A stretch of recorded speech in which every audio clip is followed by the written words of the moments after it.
Welcome to the following presentation of the Southeastern Conference on ESPN. Welcome to ESPN's Afternoon College Football, delivered by Papa John's. AT&T Stadium, home of the Dallas Cowboys, hosts the annual Southwest Classic between rivals Arkansas and Texas A&M for the final time before the game returns to SEC campuses next season. It's been a series dominated by the Aggies, winning 11 of the last 12, entering today's showdown in Arlington. Texas A&M bust in yesterday from Bryan College Station, about a 3-hour drive, while the Razorbacks, 349 miles away, took a short flight to this major recruiting base for both teams. Arkansas at 3-1, 1-0 in the SEC, has not started conference play 2-0 since 2006. Texas A&M ranked 24th, also 3-1, 1-0 in conference play, looking to make a statement that it's back as an SEC contender.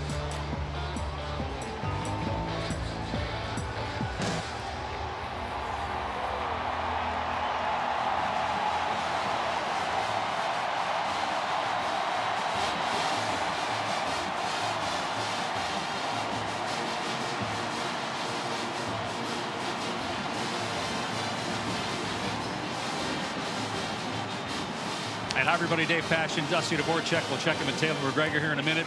It's such a cool game, unique atmosphere. NFL Stadium, full house, split 50-50, loud on every play. And for A&M, trying to get the fan base to believe again after back-to-back disappointing seasons, year one of the Mike Elko era. And for Arkansas, talking with Sam Pittman, the head coach, he acknowledges he's on the hot seat and how badly they need this game. And he told us yesterday, if we win this game, watch out. And they're coming into this game with a lot of confidence. It meant a lot to go on the road and win at Auburn. And he told his team all week, this is for a trophy. The last game here at Jerry World between these two, the winning team gets to take that home. And he told us when they step on the field with Taylen Green, they feel they got a chance to win every game. This Aggies football team, they've got an excellent defensive line. Several NFL talented players. They're going to put Taylen Green in this offense to the test here today. And at 3-1, it's a good start for Mike Elko. This could be a big springboard with a favorable schedule in front of him. And Mike Elko did not deny any part that this is a championship game type of atmosphere here in Arlington.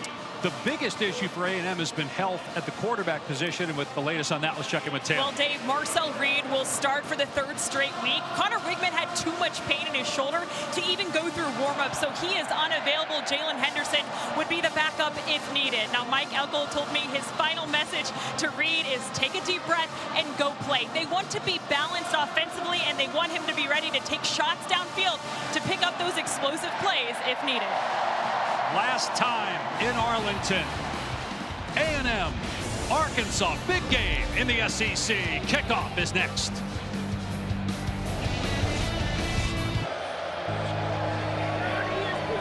Welcome back to Arlington. You're watching the SEC on ESPN. At the stadium that Jerry Jones built, and the series at least played in this building that he orchestrated as an Arkansas alum. The Razorbacks and the Aggies. A&M won the toss and deferred, so Arkansas will get the ball first. Isaiah Sategna, dangerous return man, is deep for Arkansas. It'll be a touchback, and so Arkansas starts on its 25-yard line. It's not Aikman, Irving, and Emmett, but Arkansas has its own triplets. Taylen Green from Louisville, Texas, about 25 miles north of AT&T Stadium. His #1 target, Andrew Armstrong, played at Bishop Dunn High School, and Jaquindon Jackson, the SEC's leading rusher, also from the DFW area. And Green, a transfer from Boise State, has the most rushing yards by a Power 4 quarterback, but he's going to lose yardage on the first play. Nick Scorton with the takedown back at the 23 for a loss of 2. And a name to keep an eye on all day. Nick Scorton, so big, so strong, one of the best defensive ends in all of college football, already making his impact on the first snap of the ball game. 4.5 tackles for a loss for the transfer from Purdue. Led the Big Ten in sacks last year. A swing pass out in space and a gain of 2. Sategna dropped immediately. Des Ricks True freshman Alabama transfer. Backup corner made the hit. Aggressive out there for this Aggies defense. Nice play on the perimeter. Trying to get the ball to Centania. He's got great speed. Nothing going on this Aggies defense. Now 3rd and long situation. If you're the Aggies pass rush, you've got to be mindful of Taylen Green. Nothing's down the field. His ability to pick up plays with his legs. In trouble, steps up, and now throws a deep ball, going for Tesla. Caught inside the 30. Tesla gonna take it in. Touchdown, Arkansas.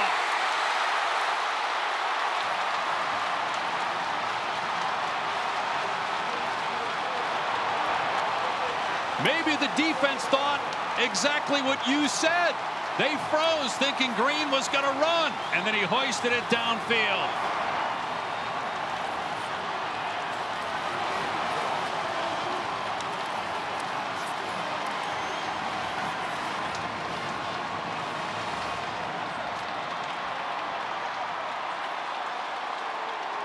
Kyle Ramsey on for the point after Taylen Green's 5th touchdown pass of the season.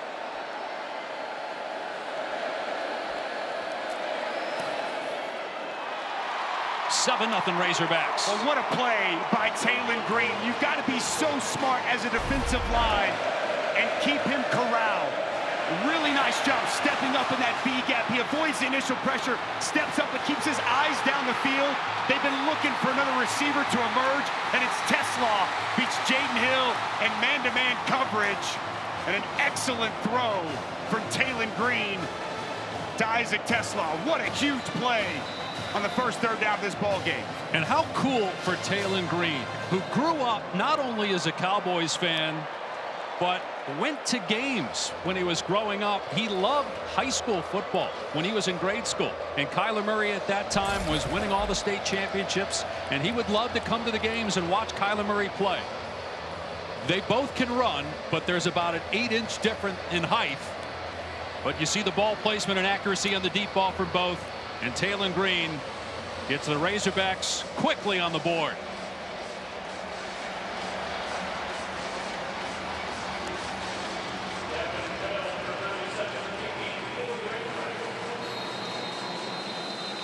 Devin Bale will boot it deep. True freshman Terry Bussey awaits on the goal line for Texas A&M.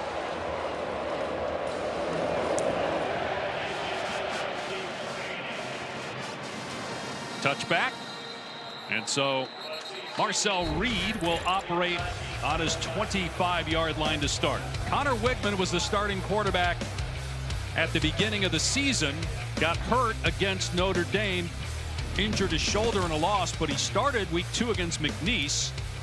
But his shoulder was bothering him. Marcel Reed came in the game, finished the game, and then started the last 2 games.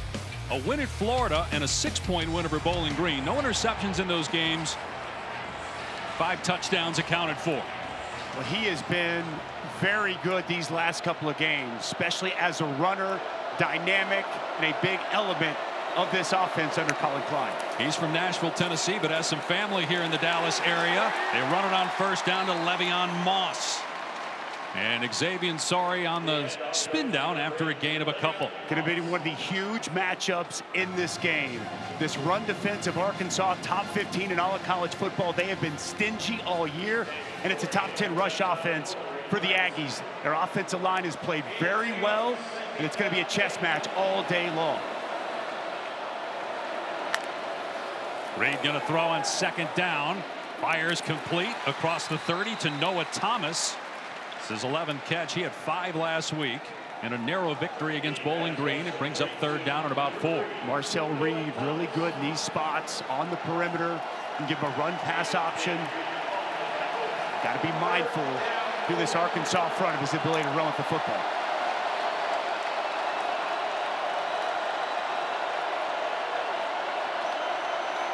Looking to the sideline, but with the play clock now under 15, that communication to the headset is cut off, and the pass too high. Barber the intended target, but he was going to be short had he caught it. Danico Slaughter was waiting to make the hit, and it's a 3-and-out for the Aggies. A little bit of pressure in the face from Eric Gregory inside defensive tackle. Marcel Reed unable to see over the top of him. Pass floats too high. And a quick stop for this Arkansas defense.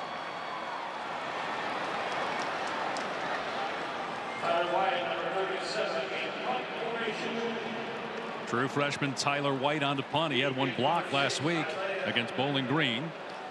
And Sategna, the deep man for Arkansas, standing at his 25.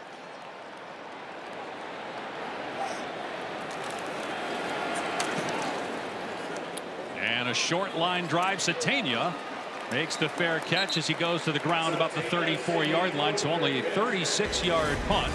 Arkansas's offense right back on the field after Taylen Green showing off the arm talent just outside a minute into the game in Arkansas. All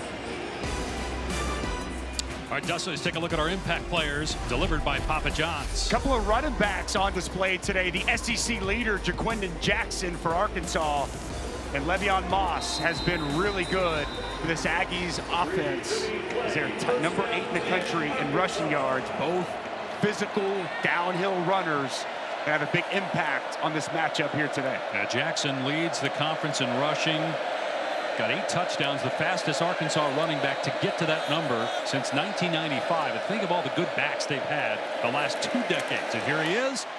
And he gets good yardage, about 6 out to the 38. Bobby Petrino, in his first year back at Arkansas as the offensive coordinator, was the head coach here from 2008 to 2011. He told us yesterday he remembered coming to this stadium, meeting Jerry Jones and Stephen Jones, and hearing the pitch for this game with AT&T Stadium opening in 2009 for the Arkansas A&M game to be moved here. And again, this is the last time they'll play in Arlington. Be in Fayetteville next year. Been a few times during this stretch where the games haven't been here. You had COVID, where it was played on campus, and also a couple times after A&M joined the SEC. They were longtime Southwest Conference members until 1991. Green in trouble, flushed out, being chased, throws on the run, got outside the pocket. Cassius Howell with pressure. Nice job. It's the second time we've seen Cassius Howell come inside and give that pressure to Taylen Green. Last third down, Green was able to evade it, find someone down the field, could not locate anybody open, but a good start for the stand-up linebacker Cassius Howell, winning for a second time here early. You look at the difference in completion percentage. When it's off schedule, he's on the run, maybe off balance. Sometimes he's better, and you saw it on that touchdown pass. Andrew Armstrong up top. That is his favorite target. He throws to him more than anybody. Green again on the run, backing up, and incomplete pass downfield. Green took a shot too. He's been hitting a lot in this 2-week span. Solomon DeShields had pressure that time. Well, it's a good job by DeShields. So they're going to bring pressure off the edge, and then DeShields is going to sit back and spot. He's going to sit and wait. He's going to mirror Taylen Green, and then he's going to bring pressure right now as soon as he evades the pocket. Hands in his face. Well defense there by Jay Bateman's bunch and getting off the field on third down. So Hale will punt it away. Terry Bussey, a true freshman, is deep as the return man on 4th and 5. High kick, but out of bounds, short. The official running up the sideline will spot it at the 29. Pasher always want to talk about offense, offense, offense. Let's talk a little defense as we take a look at some defensive dudes in today's matchup, and we got a couple of them. We saw Nick Scorton on the opening play. Such a powerful player, so good against the run. And then Landon Jackson, we haven't called his name yet, but he's got length and strength. And Mel Kiper has these as the top 2 defensive ends in the upcoming NFL draft. A lot of talent on this field. And boy, it starts with a couple of outstanding defensive ends for both sides. They're going to run it on first down. And out to the 34 is Moss before he's wrestled down by Sori. What I love about that animation is how if you look really closely, you see a number 94 with blonde hair flowing out the back of his helmet. And that was an ode to our guy here, Dusty. Yes, he had long blonde hair when he played. He also weighed about 70 pounds more. A little bit larger. I'm more excited about these guys on the field here today. make an impact on this football game. Now 2nd and 6 after the 4-yard run for Moss. And a low snap. Here's Moss off the left side with some room. And a first down to the 42-yard line. Again, Arkansas 14th in the country in rush defense. A&M 8th in rushing offense. Little pin and pull outside, down block with Ostrom. They pull around. Trey Zune, the offensive tackle, well schemed up there on that first down run. Long throw caught in Arkansas territory and a broken tackle. Noah Thomas down the sideline into the end zone. Touchdown, Texas A&M. 58-yard catch and run, and a chance to tie the game.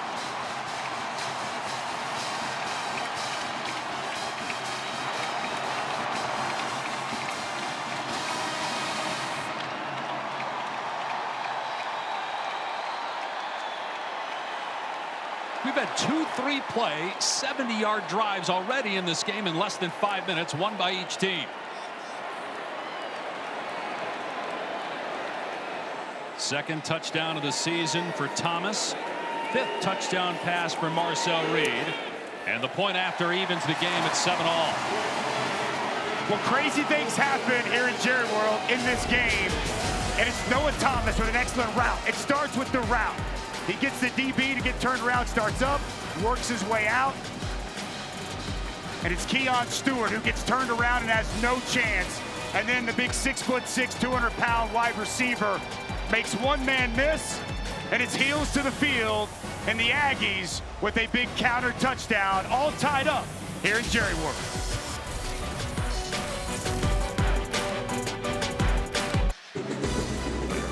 ESPN College Football is delivered by Papa John's. Better ingredients, better pizza, better get you some.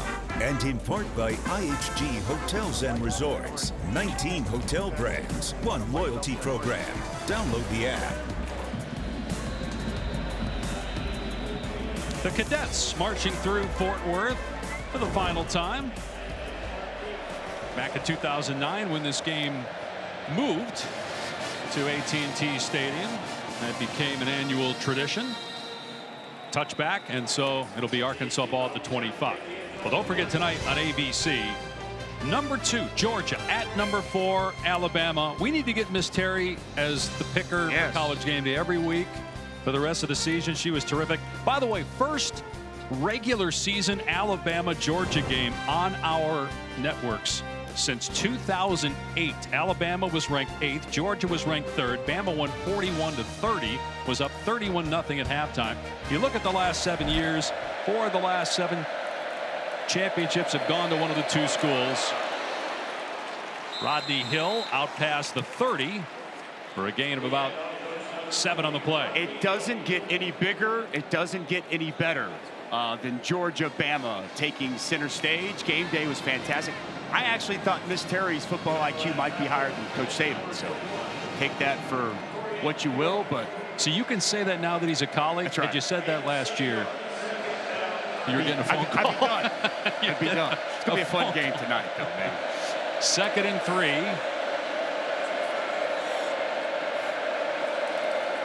Play action. Green dumping it off. First down.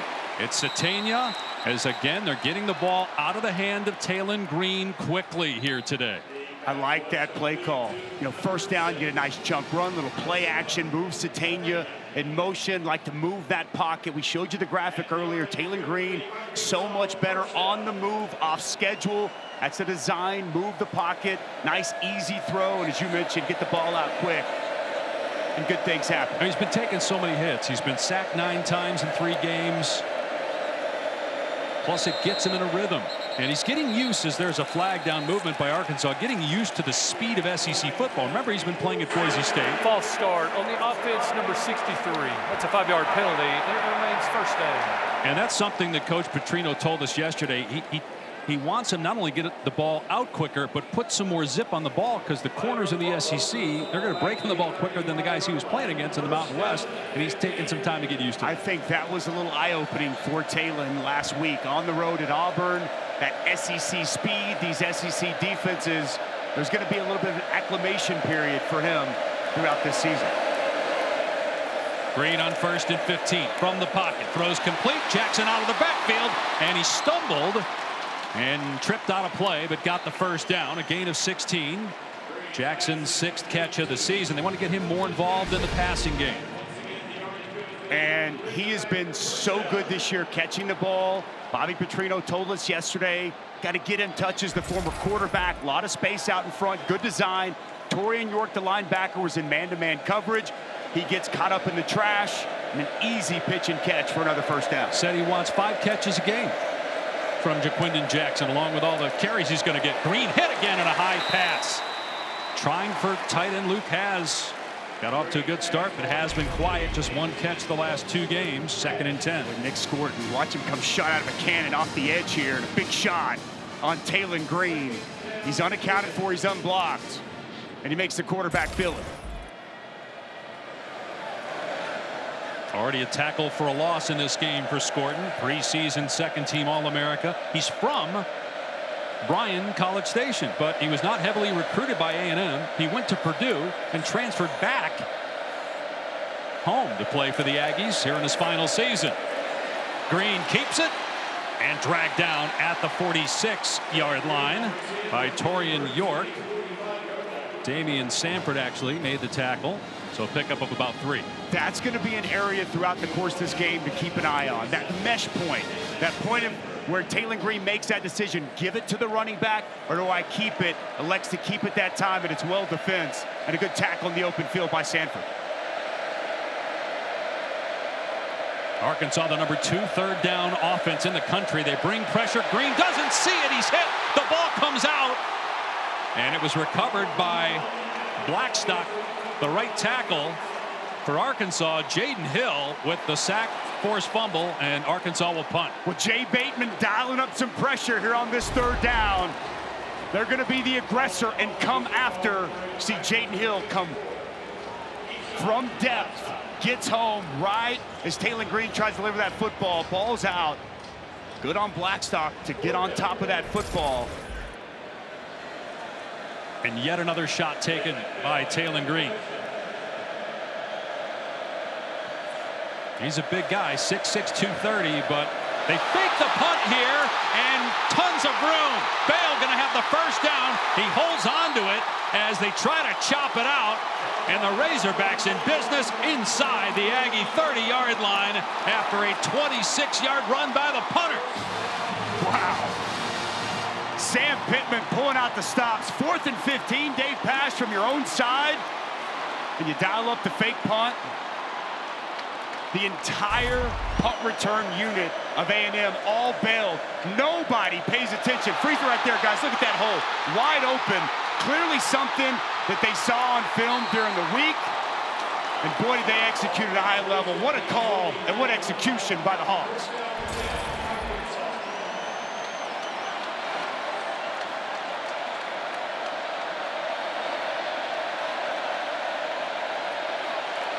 Here comes Sategna on the jet sweep. Stays in bounds. Juking defenders. And down he goes at the 14.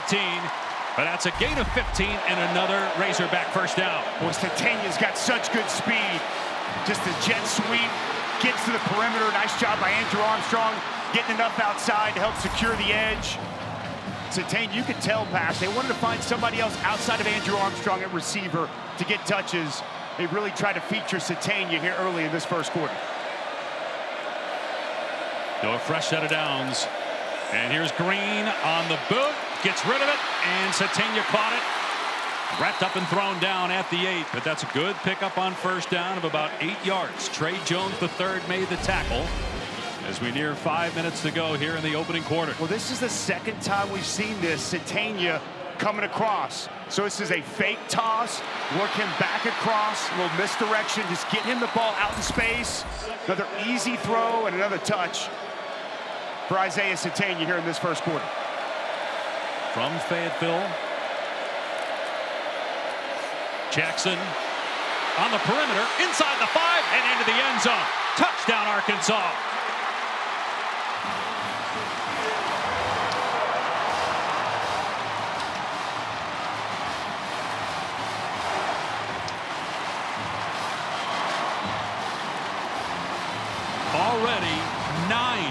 rushing touchdowns for Jaquindon Jackson in just over 4 games played. Well, I want you to take a look at the left tackle, Carmona. Just a really good job getting up to that linebacker, Sanford. Also a nice job by Broden, the wide receiver. And that's just a walk-in touchdown for Jaquindon Jackson, who knows a thing or two about finding the end zone. Jaquindon Jackson grew up in Dallas. Bobby Petrino liked him coming out of high school because he was a dual-threat quarterback. He went to Utah, played some quarterback there, eventually switched to running back full-time, transferred to Arkansas, and has had a great season. But, of course, it was set up by the fake punt. Devin Bale running for 26 yards, setting up the Razorbacks inside the Aggie 30, and they pay it off with a Jackson touchdown to take the lead 14-7.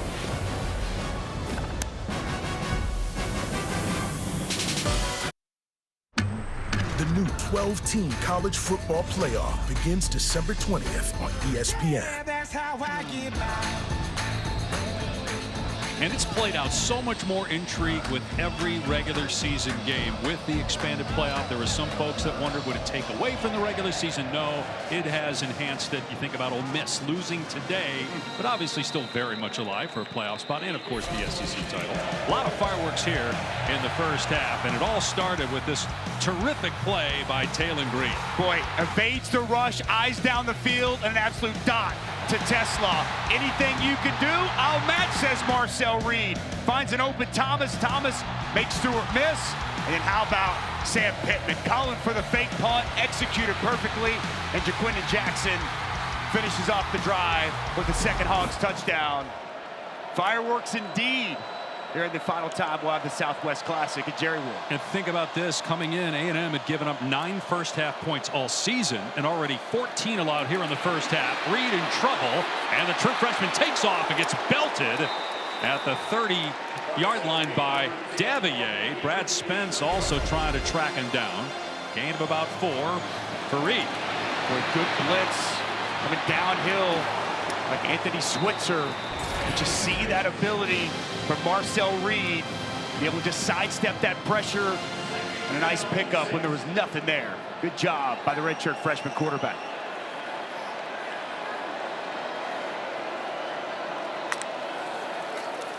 They got true freshman receiver Bussey in the backfield, and he's dropped by Spence after a gain of 1 or 2.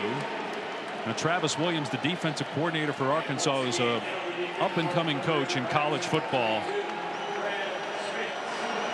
He told us yesterday in our conversation with him that Marcel Reed is like Allen Iverson. You saw it on first down. He's going to break you down with a crossover. He tried it on first down, but Arkansas was disciplined. They got him to the ground, and now it's 3rd down and 4.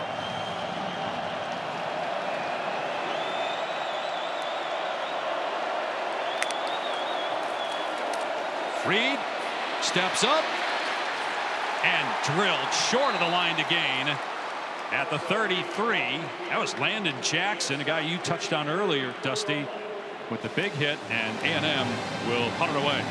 Well, they dialed up a pressure, but they dropped Landon Jackson back. As he sits back, nice job identifying Marcel Reed. Going to try to pick it up with his legs. And Landon Jackson with a nice tackle and getting his defense off the field. You touched on it, Travis Williams, the job he's done with this Arkansas defense. Last year you saw major improvement. The improvement continues. His personality, his energy, man, it's infectious on this Arkansas team.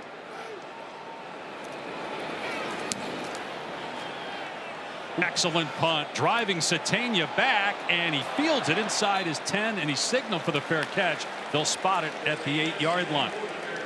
Travis Williams, who played at Auburn, was rewarded for his great defensive call by head coach Sam Pittman after the game last week. I've never done this yet, but I'm doing it tonight. Game ball, coach.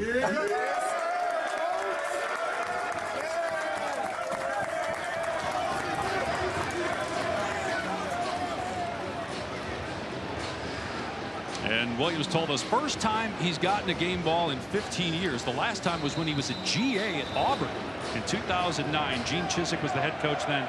Gave him the game ball as a GA. Was an excellent player at Auburn. Played a little bit with the Falcons when Bobby Petrino was actually the head coach. Now they're working together. There's a pitch, and Jackson wrapped up at the 5 and spilled. Now let's check in with Taylor down in the field. Travis Williams' energy is infectious on the sidelines as well, Dave. He moved down from the booth to the field this year because he wanted to be able to look his players in the eye, and I can tell they feel the energy. Just moments ago, he had them all riled up talking about how good of a start they're off to. Now it's A&M's turn on defense, getting a 2-yard setback on first down. Green hits Armstrong. Great move in the open field. Armstrong past the 20, out past the 30, and finally brought down after a gain of 27 yards at the 33. Well, just too much space out there for Javon Thomas. He's given ground, and he takes a poor angle. You got to get the receiver on the ground. But boy, Andrew Armstrong, one of the best in the SEC. Nice job of fading that initial defender, getting up the field, and a big chunk play to flip field position to pick up a first down. There's 13 more catches than anybody else on the team, and he missed the game due to injury. He is the go-to receiver for Taylor Green as the ball's on the ground. Green picks it up and looks to run, and he's dragged down for a loss of 10 back at the 23-yard line by Javon Thomas. Well, Javon Thomas missed the last tackle on the previous play. He's not going to miss this tackle. It looked like Taylor Green started moving before he took the snap. That snap was right there about waist high. He tries to make something out of nothing, but well defensed by Javon Thomas and a big negative play. And that's been the issue with Taylor Green. For every magical play, you see something like that where it costs his team 9 yards. He'll throw here to Tesla. An immediate tackle at the 31 after a gain of 7. Dalton Brooks is getting a lot more playing time because the starter at safety, Bryce Anderson, going to have a limited action today because of his shoulder injury. He made the tackle. 3rd and 12 coming up. Arkansas wants to stay out of these positions. We did see earlier a 3rd and long situation. Obviously, Taylor Green able to make a big play down the field. So far, A&M has been very aggressive coming after Taylor Green. A lot of bodies along the line of scrimmage here. They rush 4 instead, and Green swings it out to Jackson at the 30 and tripped up at the 32-yard line. So just a 1-yard gain. DeShields got him to the ground, and so Arkansas will punt it back to A&M when we start the second quarter. Show pressure there, bail out, and nice job. Solomon DeShields. Jay Bateman told us he'd have a bigger role, showing good speed, getting Jaquinda Jackson on the ground. A ton of first quarter fireworks in Arlington, and it's the Razorbacks by 7 after 1. Welcome back to Arlington. You're watching the SEC on ESPN. Dave Pasch, Dustin Dvorak, Taylor McGregor. ESPN's afternoon college football delivered by Papa John's. Arkansas up 14-7 on Texas A&M. The Razorbacks looking to go to 2-0 for the first time in 18 years. A&M with the lone loss against Notre Dame, also trying to get to 2-0 in league action, and some movement by Arkansas pre-snap setting up for the punt. False start on the offense, number 20. It's a 5-yard penalty, and it remains 4th down.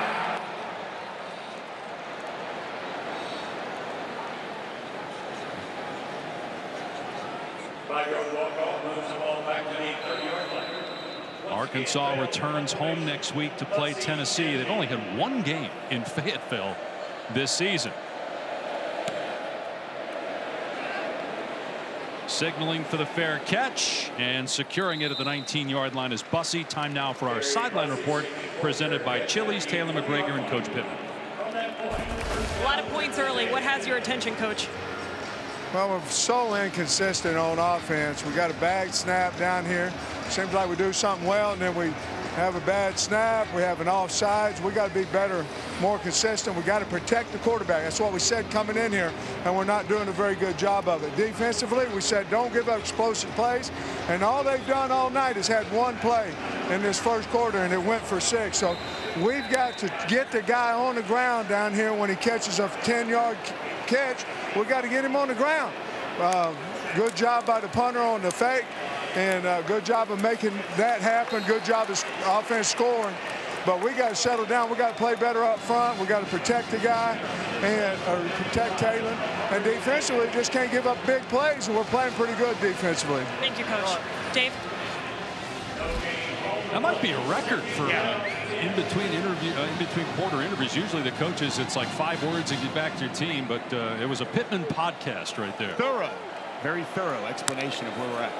On 2nd and 10 after no gain on first down, a pass play to the sideline to Noah Thomas and shoved out of bounds after a gain of about 8. 3rd down and short coming up. This is exactly where Colin Klein wants this offense to be, the left side of the offensive line. Chase Basantis, Trey Zoon, that's the strength of this offensive line. And Amari Daniels in there right now. He is a fit, physical runner. See if they trust that left side of the offensive line. Daniels had a couple touchdowns against McNeese week 2. They give it to him here, puts his helmet down, and wow, what a block by Basantis, the left guard. And Landon Jackson's really upset. He got mauled that time as A&M moves the chains. Well, right on cue, just go behind your best guys on the left side. Basantis going to do a nice job here on Landon Jackson, giving just enough push to allow Daniels to move the chains. So Jackson had a case of that. Looked like hands to the face that time by Basantis. It is a first down. E.J. Smith, Emmitt Smith's son, in the game. Play fake. Reed looking, firing, broken up at midfield, incomplete. Marquise Robinson there defensively. It was intended for Noah Thomas. Well, this is outstanding coverage down the field. The pocket was clean. Plenty of time for Marcel Reed to get down, look down the field and survey. And this is Robinson, kind of running the route for Noah Thomas, getting that hand in there without creating the contact. Nice pass breakup.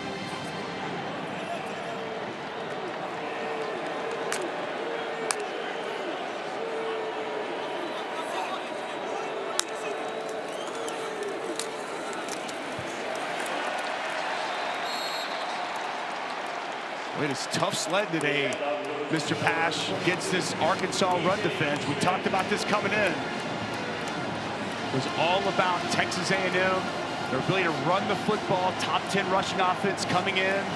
And Arkansas was going to have to be up for the task. They've done a good job at the line of scrimmage here early on in this game.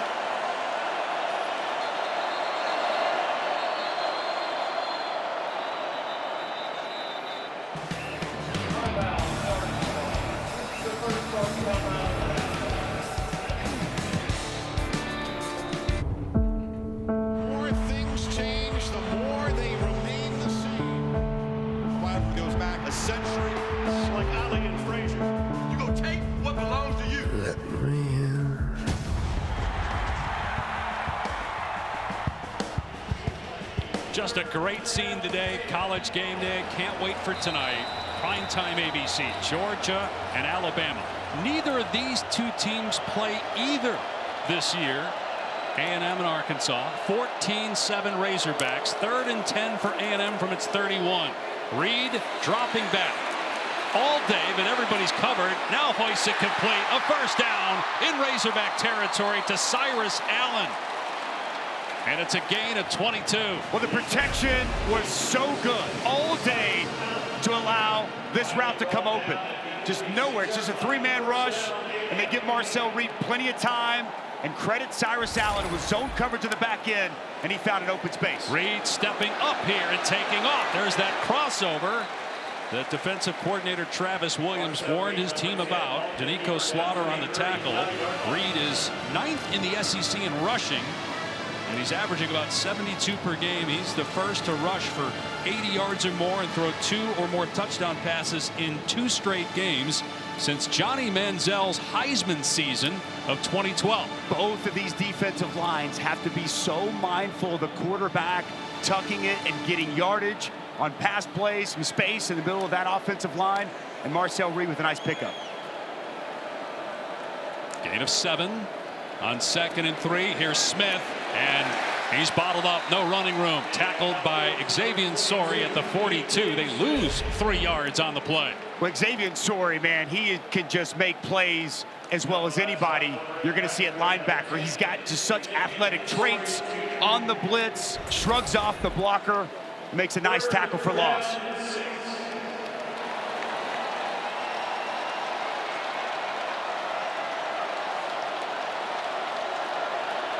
They're going to heat him up, showing pressure here. And it's Reed taking off and spun down short of the line to gain. And they might go for it. Perhaps that's the reason why they called that play there on 3rd down and 6. It's a gain of about 4 for Reed. What's a design quarterback counter from Colin Klein. Trusting his quarterback, well defended. A nice tackle by Jaden Johnson. There's no doubt that's 4-down territory. Got to think Mike Elko told his offensive coordinator prior to that, you got 2 plays to pick this up.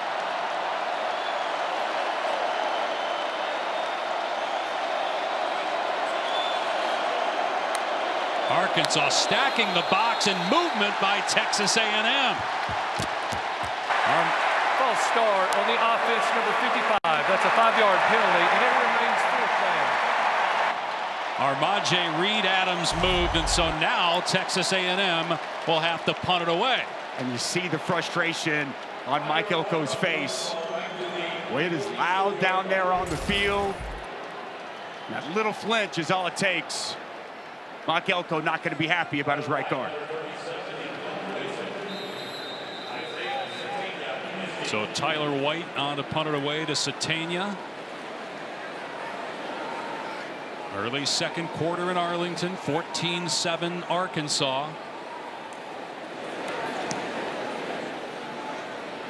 That's kicked in the middle of the field, and Satania has it at the 9. So Taylon Green and the Razorbacks offense back on the field when we return to AT&T Stadium in Arlington. ESPN College Football, delivered by Papa John's, is brought to you by Allstate and the Allstate AFCA Good Works team, recognizing the athletes for their good work off the field. Visit ESPN.com/Allstate to learn more. Stop drooling at the cherry pie over there, Dusty. Texas State Fair. That's a funnel cake day. Come on. Kicked off yesterday. Of course, it's the centerpiece of the Red River rivalry, which will be the first time now that 2 SEC teams are playing in that. Same teams, of course, Texas, Oklahoma. 2 weeks. Can't wait. Texas State Fair, growing up here in the Dallas Metro, a staple of this part of the state, just opened up here this past week. Arkansas backed up 1st down on its 9-yard line. And 2 men back to help protect as Green hands it off. And Jackson fumbles the ball, and it's recovered by Texas A&M. Shamar Stewart knocked it out of the hands of Jaquindon Jackson. Well, I've been waiting to call this man's name all game because he jumps off the tape. And we talked with Jay Bateman. What are you going to do at the mesh point to deal with Taylon Green? And he said, we're going to attack it. You're going to force the issue, and this is exactly what Shamar Stewart does. Shot out of a cannon, coming off the edge, and he's just going to meet him right at the mesh point. It's an excellent job by Shamar Stewart. And Scooby Williams comes up with the fumble recovery. The coaches raved about Stewart's growth and improvement, saying he might be the most improved player in the team, and it's plays like that that may change the game completely, because now A&M has the ball at the Arkansas 10, 1st and goal. 6'6", 290, extremely athletic, and a massive play to change the momentum here in this ball game.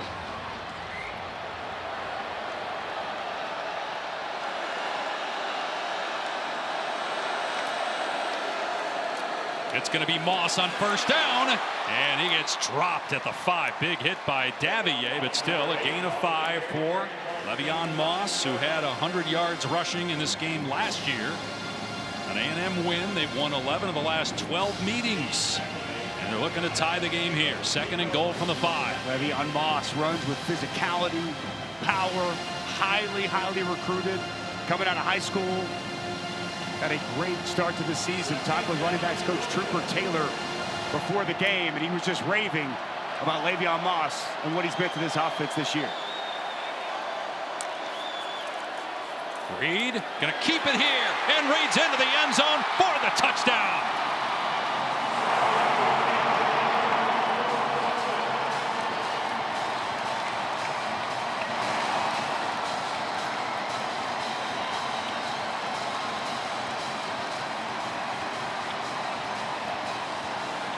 Two plays after the turnover, Marcel Reed hits pay dirt, his second rushing touchdown of the year. Boy, that's Colin Klein written all over it. Pull Basantis out in front, you fake the jet sweep, and it's the quarterback right up the midline. Excellent execution on the touchdown. Colin Klein, who was a Heisman Trophy finalist when he played at Kansas State the year Johnny Manziel won it in 2012. Spent the last 7 years as a coach at K-State, now the OC for Texas A&M. Boy, it starts with the defense. Shemar Stewart, this talented defensive line, comes up with a massive play in the takeaway. And it's the redshirt freshman Marcel Reed in the end zone. We're all tied.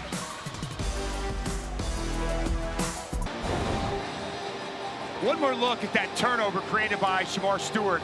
And they were talking about the mesh and attacking the mesh. And you'll see Taylon Green. He sees Stewart coming. He's late to make a decision. Indecisive. Ball never gets quite taken by Jaquinta Jackson. Huge fumble. And all of a sudden now, A&M's got this game tied up. Arkansas will start on the 25 after the touchback. Let's check in with Taylor. And when Shemar Stewart came to the sideline, it was Nick Scorton who put the biggest smile on his face. He looked him in the eye and said, "That's why you're that guy. This touchdown is all you." And I love that because coaches talked about how Nick Scorton has really helped Shemar Stewart develop as a player by showing him what it looks like to work and really work and become an elite college football player. Stewart has always had talent, but it's really been Nick Scorton who's helped elevate his work ethic to match that talent. And Taylor, those are the type of players that Mike Elko is targeting. Guys like Nick Scorton, who are older, who have had success elsewhere, who can help the young guys develop. Play action pass. Green in trouble, spins away from the defender, and there's Shemar Stewart chasing him, and the ball incomplete, nearly picked off over on the sideline by Hill. Both Stewart and York were in the backfield for A&M. Well, I'm going to tell you what, Jay Bateman is just bringing pressure, more pressure coming off the edge here once again. This time going to bring the safety. Dalton Brooks walked up. Flushing. Taylon Green, we're giving him a lot of different looks, being very aggressive. And right now, Taylon Green, he's struggling. He'll throw it here, and the ball is thrown high, incomplete. Trying to hit Tyrone Broden. You look at Taylon Green's last two games, completion percentage around 40%. And he got off to a good start here, but has struggled the last couple series. We talked with Sam Pittman and asked him, do you spend much time with him? He said, no, I pretty much let Coach Petrino do that. But when I do talk to him, it's all positive. It's encouragement. We need to keep his confidence up, and you can see it wavering right now. Third and long. Green in trouble. Gets out of there. And throws it away. Took another hit as he was going to the sideline. Shemar Stewart over there again. Green a little slow to his feet. I mean, this time it's Trey Jones. I mean, they're just bringing different players from all over the place, and this has got to be driving Sam Pittman crazy. They continue to have breakdowns in protection, free runner off the edge, forcing Taylon Green outside the pocket. The coverage is good down the field. And another big stop here by Texas A&M. Midway point of the second quarter. Game tied at 14 apiece. A&M should get decent field position. Devin Bale, the punter, had a 26-yard run on a fake punt in the first quarter that set up the go-ahead touchdown at the time for Arkansas. That's up near the Jumbotron. Brings some rain, and fair caught at the 33. Kick off your Week 4 NFL Sunday with the Countdown crew. They'll take a deep look into the 2018 draft class. Plus Sal Pal sitting down with Saquon Barkley. Sunday NFL Countdown, 10 Eastern, ESPN. 2 Monday Night Football games this week. You got Huntley starting for the Dolphins. That was announced today as they take on the Titans. And then 5 teams are 3-0. The Seahawks are one of them in the post-Pete Carroll era. They take on the Lions at 8 Eastern time. 3 of the 5 that are still 3-0 are definitely surprises this year. The resurgence of Sam Darnold there in Minnesota. Unbelievable. Did not expect Pittsburgh, Minnesota, or Seattle 3-0. Great starts of the year for those teams. On first down, Reed pulls it back, looks deep, fires down the sideline, and overshoots his receiver, Cyrus Allen. Robinson at good coverage down the rail. Really good coverage down the field. Second time we've seen Robinson doing a nice job man-to-man. Marcel Reed just a little bit too much on that throw. Look at the numbers for Reed. Again, Connor Wigman is the starter, but this is the 3rd straight game that he's not playing. Reed played just a few games last year before redshirting, getting the start again. 2-0 as a starter. They run it. And Moss grabbed and dragged down after a 4-yard gain. That was Sorey again with the hit. 3rd down coming up.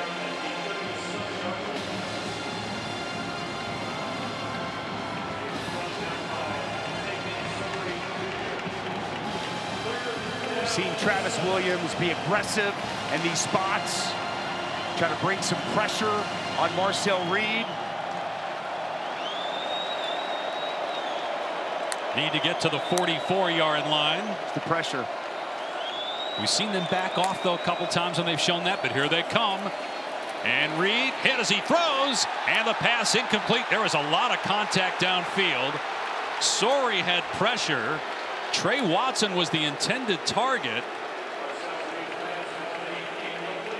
There was some contact downfield. Mike Elko saw the same thing we did, but no flag. They're going to bring both inside backers, and they're able to get home, but it's Sorey working on Le'Veon Moss.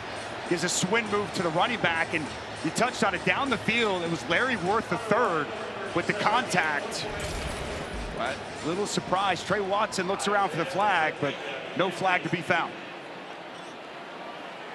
A&M will punt it right back to Arkansas after the 3 and out. They almost got to that kick, and another moonshot. Satania, a teammate, flew right by him. We saw that against Oklahoma State, and Satania coughed up the ball in a similar situation. Tesla almost ran into him. And now a quick word from Cheez-It.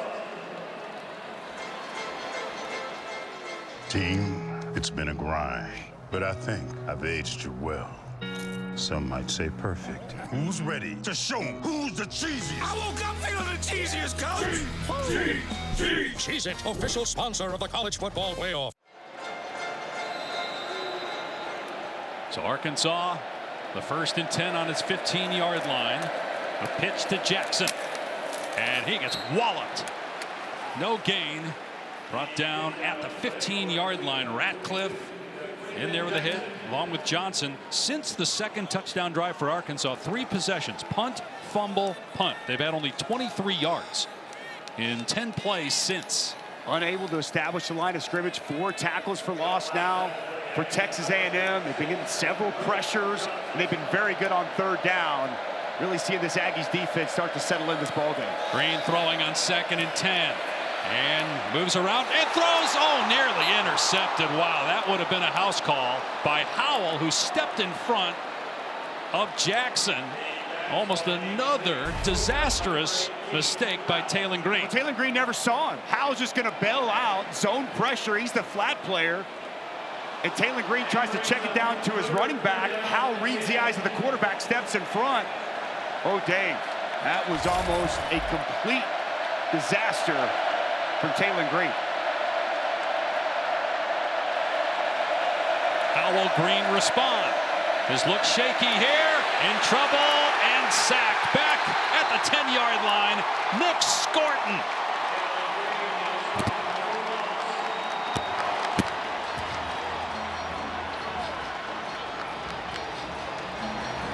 Well, this defensive line, they've got their ears pinned back, and they're coming. You're going to see Scorton off the edge, but you're also going to see inside good pressure from Shamar Turner. Both of these guys just able to win. It's just man on man. Guard, tackle, Joshua Braun, Keyshawn Blackstock, both just get beat, and it's Scorton grabbing the foot of Taylen Green. And they're feeling it right now in this Aggies defense. And with Arkansas unable to run the ball on first down, is putting more and more pressure on that offensive line, which has struggled to protect Taylon Green, putting a ton of pressure on Green. A short punt.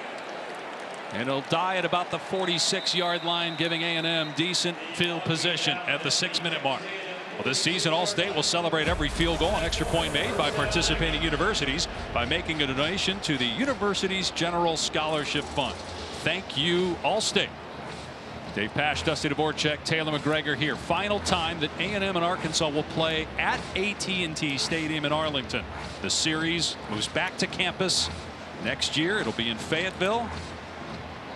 These two teams first played in 1903. They were Southwest Conference members for a long time until the Big 12 came calling and pulled Texas A&M away, and so they came up with this series to bring the two rivals back together. And then of course A&M joined the SEC, and now they play all the time. No divisions anymore, so they won't play every year. Deflected pass by Robinson, incomplete, as Reed was trying to get that out on the edge. Boy, they brought the corner blitz, and it's a good job by Robinson getting his hands up and the pass deflection, because there was nobody out in the flats. A lot of green grass out in front. Well done to get a hand on that football.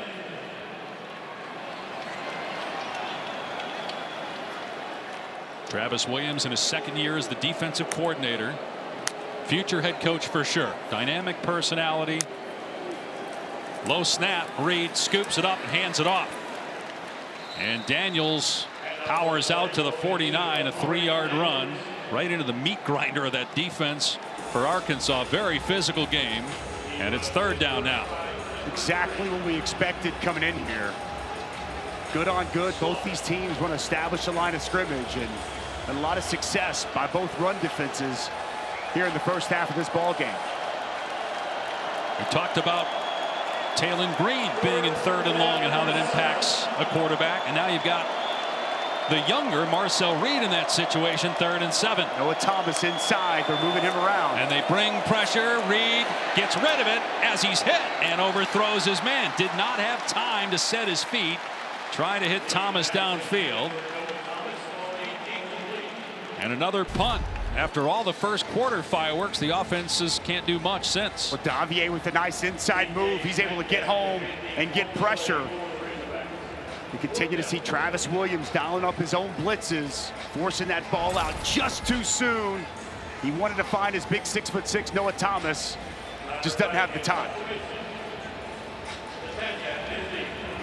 Tyler White punted away. Satania back again. The last two possessions for Arkansas have started at the 9 and at the 15.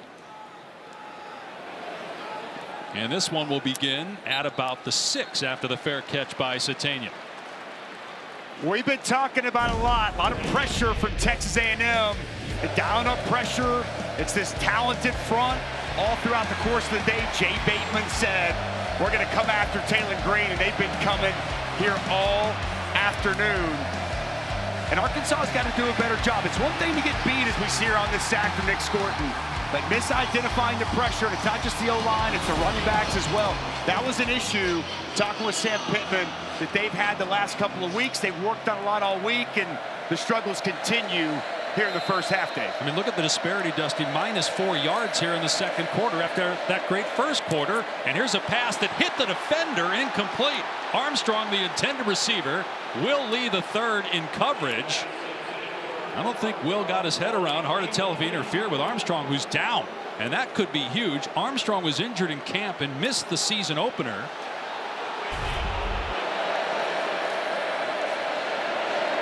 Lee just man-to-man coverage outside. You're right, he never got his head around. Little bit of contact, little pushing, but the bigger story, Armstrong down on the sidelines for the Hogs. They got to get him back in this game. Oh, that snap was errant, but Green able to catch it, but no room to run for Jackson. He pushes the pile out for a couple yards. But another 3rd down and long facing the Razorbacks here. Scooby Williams, nice job inside on an interior blitz. It is physical from that front 7 from A&M. Just got to be smart here in this spot. You're backed up, Dave. Got to be smart if you're Taylon Green. Think about screens, maybe quarterback draw, something easy They're backed up. Last thing you'd have is a turnover in a spot like this. Armstrong back on the field here. And Green in trouble on his goal line being chased. He's up the sideline and steps out of bounds, and it looks like he got enough to move the chains. That's where he's so dangerous with his legs in the open field. He picks up the first down. This is exactly where he's so dangerous. That big hole opened up in the B gap, and he elects to go outside. No one has contained. So one thing when you're playing it, when you come on an inside move and you don't have contain, if there's nobody wrapping, he can take advantage. That's a big play by Taylen Green. Otherwise, you're punting it back to A&M, and they got good field position. Here's the true freshman, Braylon Russell. Out to the 23 for 5 yards. We saw him a lot in the Auburn game. 9 of his 13 carries on the season came in that game. He's a 255-pound true freshman that Bobby Petrino said is an incredible athlete. They want to throw him the ball as well out in space. Big body back. And as the game goes on, expect to see the workload of Braylon Russell to continue. From Benton High School in Benton, Arkansas. 2nd and 5. Another touch here. Russell. And out to the 26 for about 3. Let's bring in Taylor. Dave, Arkansas needs something good to happen offensively, because after their last offensive possession, there was frustration building on the sideline. Andrew Armstrong went up to the offensive line and was calling them out for their blocking, to the point where him and Keyshawn Blackstock were in each other's faces, and eventually Taylen Green had to intercept it to calm the situation down. Wow. And Dusty, you talked about how that has been such a point of emphasis. The coaches have talked about it. Andrew, when we spoke with him this week, he talked about having to do a better job as a team protecting Taylen Green. It's not happening. Some movement by Arkansas pre-snap. False start on the offense, number 55. That's a 5-yard penalty, and it remains 3rd down. That's on Carmona, the left tackle. So instead of 3rd and 2, now it's 3rd and 7 for Taylen Green. WNBA playoffs roll on tomorrow. A pair of game 1s and the best of 5 semifinals. Caitlin Clark and the Fever are out. Connecticut knocked them out of the postseason and now opens up the series with Minnesota on ESPN, and on ABC got the Liberty and the Aces. Well, it's such a punitive mistake by Carmona. You're 3rd and 2, you're running the football. Now this changes everything about the play call for Bobby Petrino. Green's pass caught. Armstrong close to the line to gain, and it looks like he's got it at the 29. That'll likely take us down to the 2-minute timeout. 1st down, Arkansas. Watch the strength, and you see Lee. He's got hands on him. It's a physical contest. But Andrew Armstrong, just so strong, tough to cover, able to fight through that contact and pick up a big 1st down. And maybe that will get the confidence of Taylen Green going. Back-to-back 3rd down conversions for the Arkansas quarterback.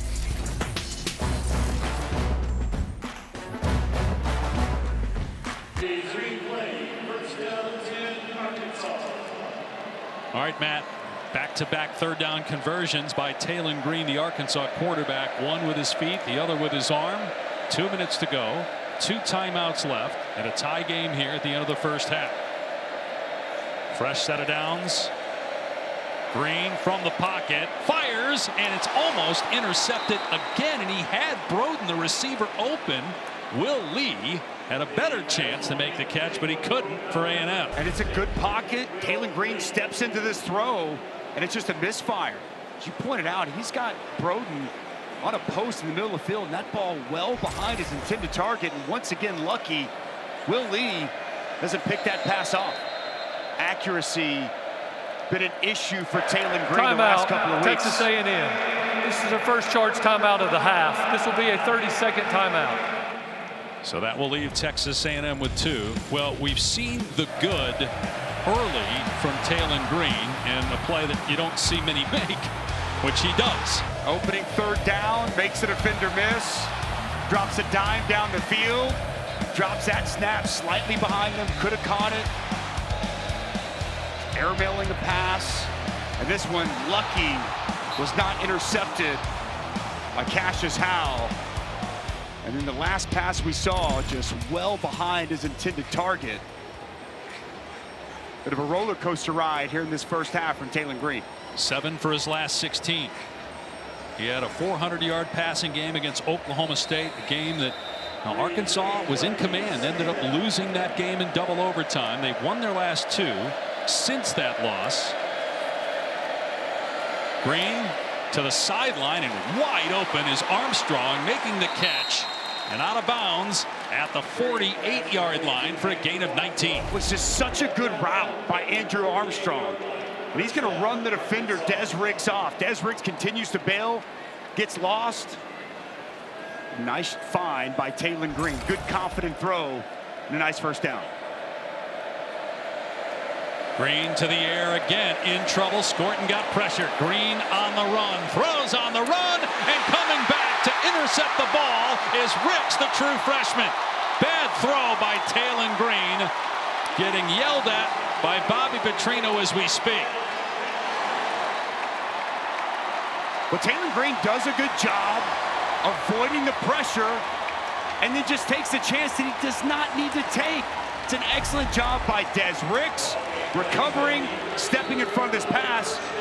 Taylen Green gets outside the pocket. I'm surprised he didn't just take off and run and see what he could get. Instead, he tries to force something that isn't there. That's an excellent play by Des Ricks, undercutting that route and getting a big takeaway here before halftime. And Taylor told us during one of the breaks that in a conversation between Green and Bobby Petrino, coach told him, you can't play quarterback here and not play smart football. And we see another error. There's another conversation going on. You can probably guess it's the same type of discourse from Coach Petrino. Daniels out to the 39. Petrino did tell us yesterday that he takes hard coaching well. And you know, with Coach Petrino, you're going to get coached hard, but you're going to get coached well. No question about that, Dave. And there's no reason to force the issue in that situation. Clearly a teachable moment and learning lesson, and we'll see if it pays off throughout the course of the rest of this game.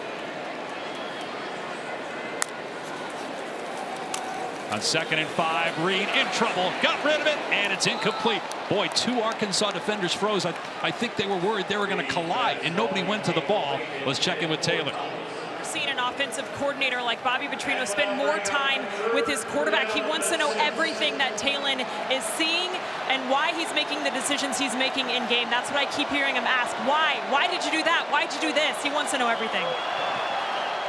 I think a lot of Arkansas fans are wondering the same thing at home. Meanwhile, 3rd and 5, final minute of the first half. A&M on its 38. Reed back to throw, gets hit as he fires complete to midfield. A first down. Barber brings it in to Arkansas territory. Clock will stop to reset the chains. Well, it's a big-time play by Marcel Reed. Dial up the pressure, it gets home, steps into that throw, and he finds Barber for a big first down. 2 timeouts left for A&M. They don't use one here. Clock starting on the ready for play. Here's Reed unloading through the hands of Barber. Well covered by Slaughter. Clock stops with 32 seconds left. Back to this 3rd down conversion. Pressure's going to come home, but you see Marcel Reed stand strong. It's a good route by Barber. Sits it down in zone coverage. It's another good throw. Slightly behind Barber, but a catchable football. Marcel Reed trying to pay off the takeaway from his defense. Just 5 of 13 passing so far in the game.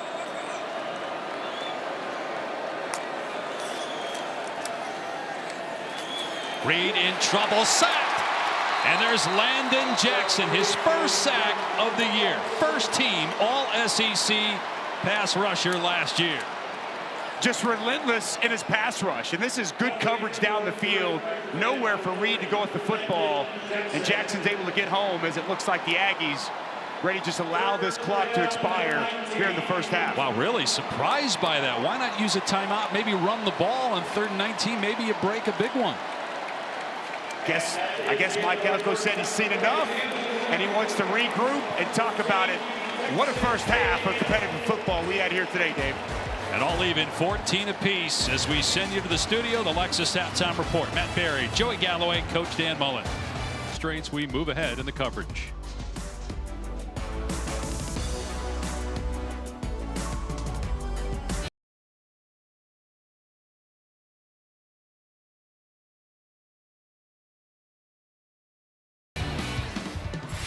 Welcome back to ESPN's Afternoon College Football, delivered by Papa John's.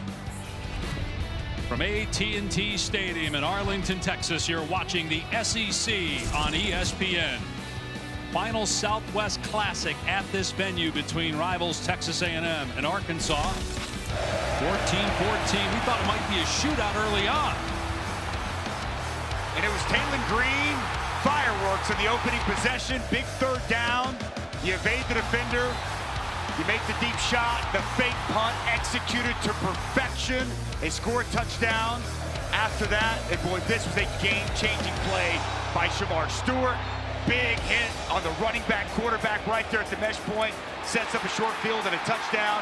And then a late interception by Taylen Green has us knotted up at 14 apiece here at the half. Our Players Spotlight brought to you by Tide. 50% completion rate for Taylen Green, the interception.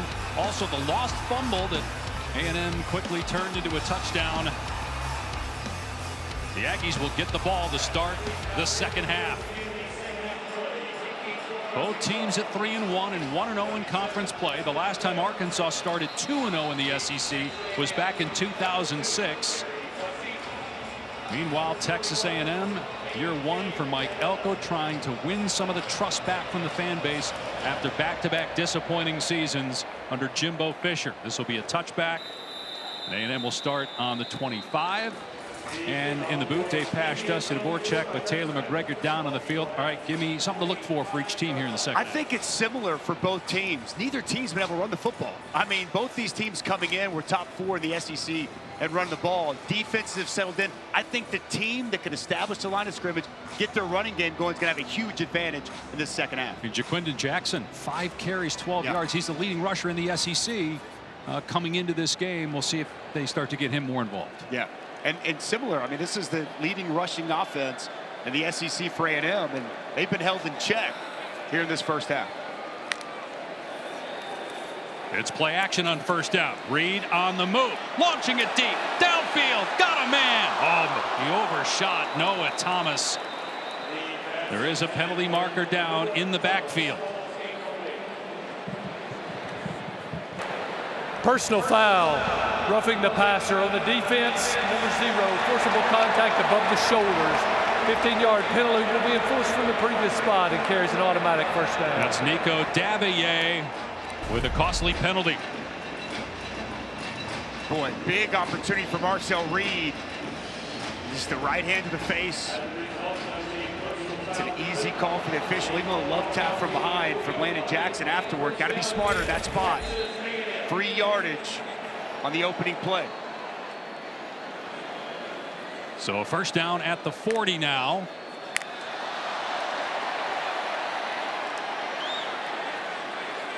Freshman Marcel Reed making his 3rd straight start. Connor Wigman, normally the starter, he is out again due to injury. Here's Moss on the carry, a gain of 3. Let's check in with Taylor. Dave, both coaches basically said the same thing. They feel like their defenses are playing really well, but the trouble has come on offense. Mike Elko said it very plainly. He said, we are getting our butts kicked on the line of scrimmage, needs his offensive line to play better. And to his point, they have just 46 yards rushing after averaging 256 coming into this game. And as for Taylen Green, Coach Pittman said he is rattled. We need to get him some quick completions early and get our run game out to help him. And that's been the issue. The lack of running game put them in 2nd and long and 3rd and long. And Arkansas got a pretty good front against that offensive line for A&M. And we see it right there with Reed trying to run the ball. Just no room whatsoever. It's going to bring up 3rd down.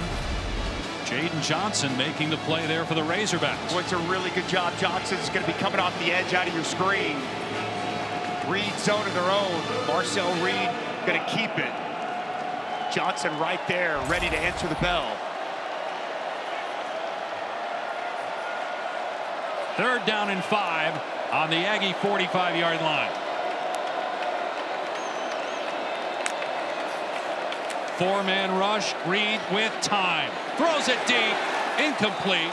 Not on the same page with Barber, his receiver. And it's 4th down. Yeah, just miscommunication down the field. Barber shuts down his route, thinking something totally different. Marcel Reed thinks he's going to continue down the field. Miscommunication leads to the incompletion. And a quick exit on this opening possession for Marcel Reed and A&M. Just unable to get any kind of groove throwing the football here this afternoon. Tyler White on to punt. We've said that a lot so far in this game. Satania will let this one go over his head and into the end zone for a touchback. 55-yard punt, but only a net of 35. The Taco Bell Live Más student section all season long. Student sections across the country are competing to be the Taco Bell Live Más student section of the year. Download the Taco Bell app to learn more. It's one of the great things about this game. You're in an NFL stadium, Jerry World, of course. It's split 50-50 with the fan base. It's loud every single play. It's fantastic, Dave. The atmosphere, the environment. You know, Mike Elko talking about it's a championship game type of environment. We had Sam Pittman talking about the trophy they're playing for last game. Whoever wins this game takes that trophy home. Well, these fans on both sides fired up for this one. From the 20, it's play action. Green on the move. Being chased by Scorton, and his pass short, and there was going to be a ton of room for Ty Washington. Had Green got the ball there, Scorton may have tipped it. 2nd and 10. Man that had a big hand in bringing this game here, Jerry Jones, obviously the owner of the Dallas Cowboys, and built this beautiful palace hill that the Cowboys call home at AT&T Stadium. Part of the 1964 Arkansas National Championship team. Probably a little happier today with the win on Thursday against the Giants. And a lot of these players grew up Cowboys fans on both sides of the coin. Top of players this week, they're just so excited to be here in the stadium. Including Taylon Green, the quarterback, who pitches it to Russell, running to his left, out of bounds at the 26. That's a gain of 6 yards, though, on 2nd down. Albert Regis shoves him out of play. Nice job by Carmona getting out front, pin and pull. The big Russell getting some touches here. This ball game winds on. Nice job. Now you're in 3rd, manageable. A lot of players from Arkansas, from Texas, 27 players in all, including Green from Louisville, about 25 miles north of AT&T Stadium. His pass to Armstrong is on target, a 1st down at the 32. When in doubt, go to your best receiver in a key moment. The route's so good. I mean, just a comeback route, shut it down. Timing was there. There's just such a connection and a comfort level with Taylon Green and Andrew Armstrong. That established almost right when Taylon Green got there. It's been on display here the first part of this season. Armstrong, another Dallas native on the Razorbacks. They started 1 for 6 on 3rd down, but they've been much better since. 3 of their last 4. Green on the run, and Armstrong makes the catch at the 38. It's only a 6-yard gain. Pressure from York, and Armstrong shaken up again. Andrew Armstrong just putting on a clinic, running routes, working back to the football. Good strong hands. 2nd time we've seen him shaken up in this game, Dave. Again, missed week 1 due to injury. The leading receiver on Arkansas and 2nd leading receiver in the conference. But they're tending to him now here early in the 3rd. Well, Andrew Armstrong goes down on this route on the last play.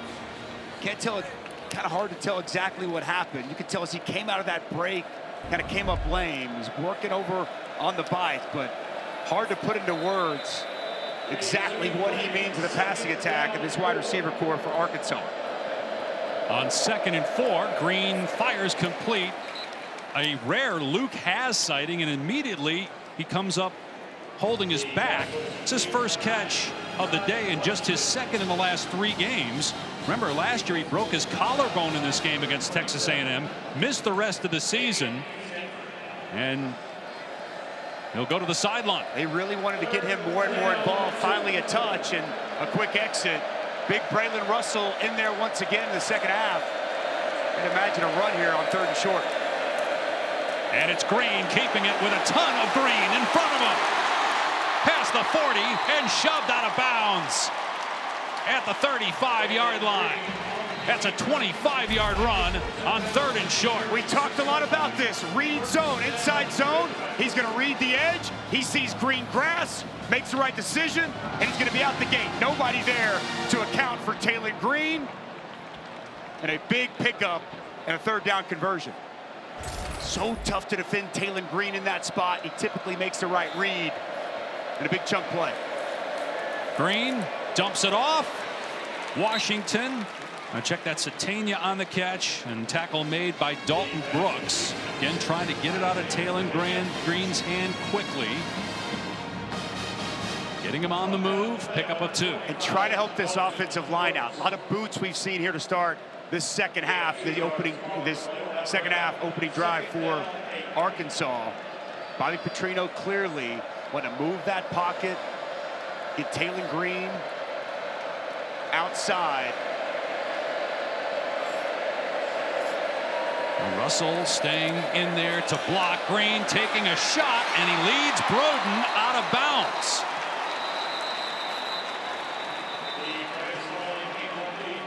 Broden, who has been really quiet the last 3 games, no catches. He had a touchdown against Oklahoma State. There is a penalty marker down, and it's going to be on Arkansas anyway.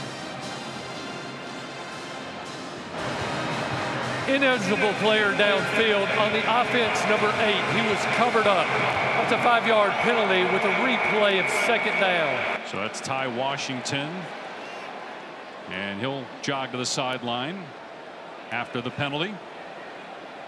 So no Has, no Armstrong in the game right now. Where does Arkansas go with 2nd and 13 at the 39 of A&M?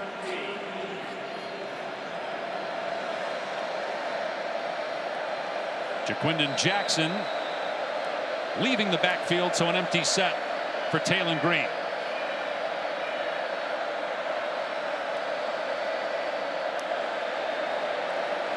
Green throws complete across the middle.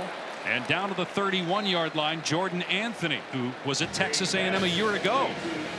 Played in a few games before transferring to Fayetteville. It brings up 3rd down. He's got good speed and a good route. That's just a quick pass. Ball out of Taylor Green's hands very quickly. And now you get in 3rd manageable spot. With the kicking game of Arkansas, this is probably 4-down territory for the Hawks. Yeah, Kyle Ramsey, their place kickers, 5 of 9. He has made a 51-yarder, but he's also missed some short kicks. Be about a 50-yarder from here. 3rd and 6. Green to the air. On the move. Looking back. Being chased and throwing it away. Decision time for Sam Pittman. Shamar Turner with pressure. The offense is going to come off the field. And the Razorbacks are going to try the long field goal. Look to take the lead. This is good coverage down the field. Nobody's open. But as we see Taylor Green work outside, nobody's working back to the football. Nobody trying to give him a target. He just smartly throws it out of bounds. I wonder, without Has, without Armstrong, if that impacted the decision here to kick. Now there's confusion on who's supposed to be on the field. An extra offensive lineman, Joe Moore, runs on late, and they're going to have to burn a timeout because the play clock is at 3. Wow. Wanted to save that timeout for Sam Pittman for late in the game. That look says it all.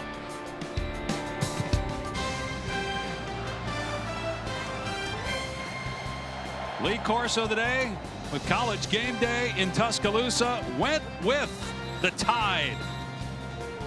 Bama, Georgia. Tonight, our ABC College Football Saturday night matchup. Coverage starts 7:30 Eastern Time. Who you got? It was a clean sweep. Everybody had Bama. You know what I say to that? Not so fast, my friend. Give it them dogs and that defense stepping up big tonight in T-Town. Here, Arkansas looking to take the lead. Kyle Ramsey has made a 51-yarder this season. This would be a 50-yard field goal. Early 3rd quarter, looking to put the Razorbacks on top. It's a fake. In trouble is Devin Bale, and he's down at the 38. They ran a fake punt with Bale in the first half, and it worked. He ran for 25 yards. Now they try a fake field goal. It is a failure, to say the least. and A&M takes over. Well, Devin Bell was the leading rusher prior to that play with the fake punt. Maybe they wanted to say, hey, we're going to put the ball in his hands. A gamble that does not pay off. Talked about the execution of the fake punt. This is a poorly executed fake field goal. He's looking to throw the ball, and there's nobody to throw the football to. Boy, well defense and stopped there by A&M, but kind of start to scratch your head. The thought process there, and the fact that they burned a timeout prior to that. Yep. Bad sequence of events for Sam Pittman and the Hogs. And so it'll be Aggies ball on their 37-yard line. Marcel Reed, redshirt freshman quarterback from Nashville, Tennessee, stepping up, throwing complete across the middle. Noah Thomas into Arkansas territory for 19 yards. What's man-to-man outside, and Noah Thomas just wins inside. Marcel Reed, the RPO action, middle of the field's open. A nice completion to start this drive.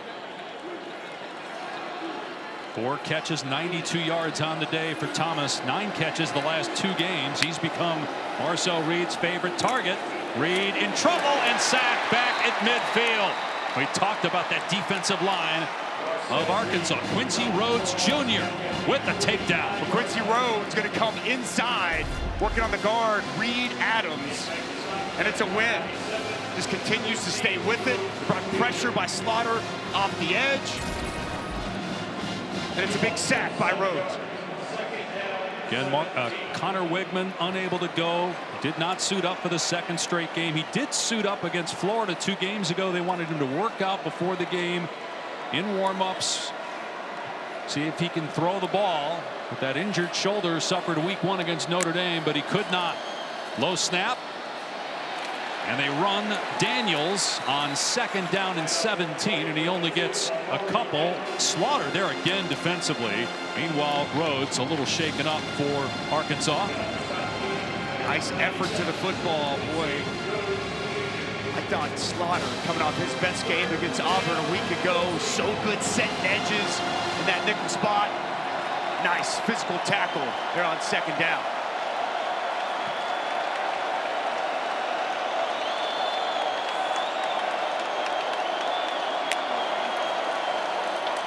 Reed on 3rd and 14. Guns it downfield, and it's incomplete. Trying to hit Barber at the 30-yard line.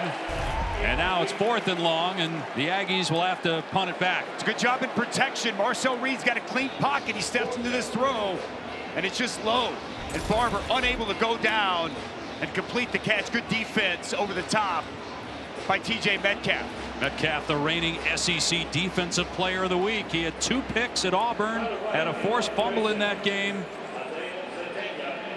Boy, Satania, he's had his back to the goal line in almost every punt return. He's done well so far. Tyler White again putting it inside the 10, and the fair catch made by Satania. All right, let's take a look at this week's college football rankings brought to you by Prudential. Already an upset in the top 10 with Kentucky going to Ole Miss and winning in Oxford. Boy, how about that? Not many people saw that coming. Kentucky, just a couple of weeks ago, the loss against South Carolina. They bounced back against Georgia, but go on the road and get that win. And how about last night? They passed. You and I were sitting there watching it. The end of that Miami-Virginia Tech game. Going to be a lot of conversation the next couple of days about that decision. And Mississippi State putting up a fight in Austin today. College football is crazy, my friend. A little surprised they called it a catch on the field in the Miami game. Yeah. Looked more like a guess. Relying on replay when obviously the call on the field is usually going to stand in that situation. You and I were both surprised as Jackson finally gets a good run. His best run of the day goes for 5 yards. But usually you don't see that get overturned like we saw. I think they got it right, but to your point, did not seem like there was clear evidence to overturn the call that was on the field. But Miami survives and moves on undefeated. Yep, and they go to Cal next week. That'll be a tough game. 2nd and 5, Jackson again. And knocked down after a gain of 2 back-to-back runs for Jackson. Here's Taylor. Dave, Sam Pittman told me at the half that he felt like Taylon Green was rattled, and Bobby Petrino still trying to calm him down on the sideline. Just before Taylon ran out for this series, he says, poise under pressure, poise under pressure. Don't just start scrambling. Make sure you're going through your reads and your progressions first. A little more options here, 3rd and 3. He's been in 3rd and long a lot here today. One thing that's going to help him out is establishing that run. Back-to-back runs on 1st and 2nd. Puts him here at 3rd manageable. Gonna throw. Got single coverage. And the pass is incomplete. Andrew Armstrong back on the field, but slow to get up again after the incompletion. And Ricks, the true freshman, playing well. Alabama transfer out in space one-on-one against the great receiver. There's Ricks right there. That's a ball that you typically see Andrew Armstrong catch. You kind of wonder as he gets up very slow, is he fully healthy? But a quick 3 and out for this Arkansas offense. Become a punt fest for the most part since the first quarter when we had 21 points scored. The only touchdown after that came on the short field when A&M got a takeaway and started on the Arkansas 10-yard line, 1st and goal. Bussey moving to his left, fields it on the 28, and he gets pasted at the 35-yard line. TJ Metcalf with a big hit. Well, you mentioned it's turned into a punt fest. It's also turned into some frustration over on the Arkansas sideline. We're all tied up at Jerry World.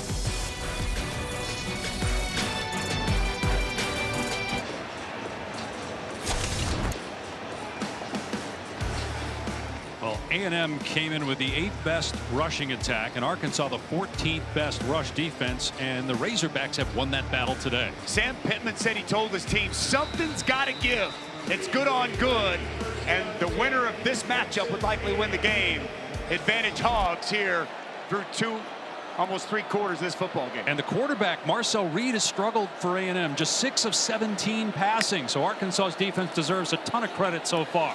Reed from the pocket in trouble again, steps up and takes off. There's that crossover at the 40. He gets leveled by Sori at the 48, but it's a 13-yard run. And again, a great move in space by Reed. Good boy, good just in the pocket. Feels the pressure in his face, immediately avoids.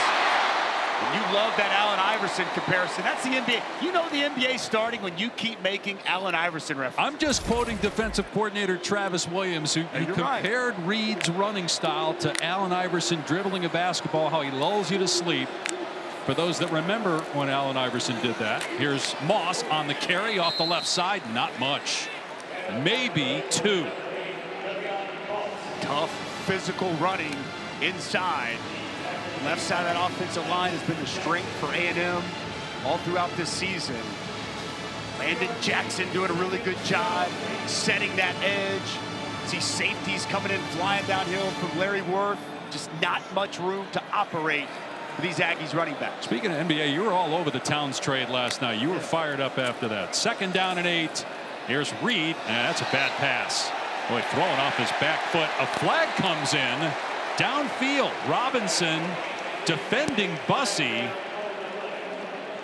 I don't know that was catchable if they're going to say pass interference, because it was woefully pass behind. interference on the defense number 13. 15-yard penalty will be enforced from the previous spot, by and it carries Robinson. an automatic 1st down. Because you're right, this pass wasn't near being caught, but as you're going to see with his left hand, watch him grab Bussey. I mean, he just grabs and almost wraps him up there. And even though I don't think Bussey was going to work back to the football, you can't just grab when the ball's in the air like that. You got to give him the chance to work back to the ball. Just a mistake by Robinson, who's been really good throughout this afternoon.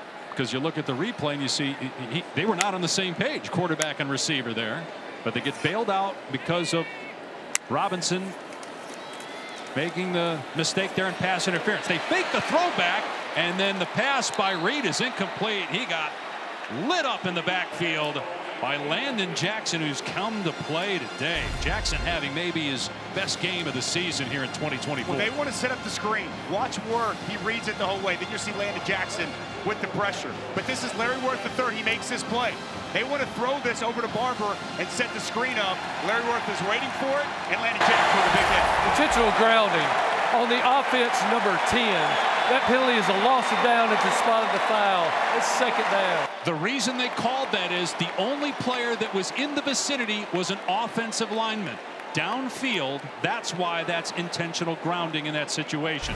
Ruben Fothery, the right tackle, was the only one for A&M near where the ball was thrown.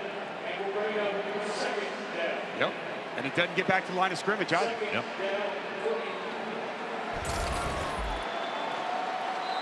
So now it is 2nd and 20 at midfield. Mistake by Marcel Reed. Both quarterbacks have had some good moments, but more bad ones here today. On the jet sweep, another play by Landon Jackson, dragging down Barber for a loss of 7 at the 43. Well, we told you from the onset, there are some defensive dudes in this game, some of the best defensive ends in college football, and boy, have they come to play. Setting the edge, Landon Jackson just gets up the field and shuts this play down before it ever has any chance to get going. Excellent job by the 6'7", 280-pound senior out of Texarkana. 3rd down and 26 for Texas A&M.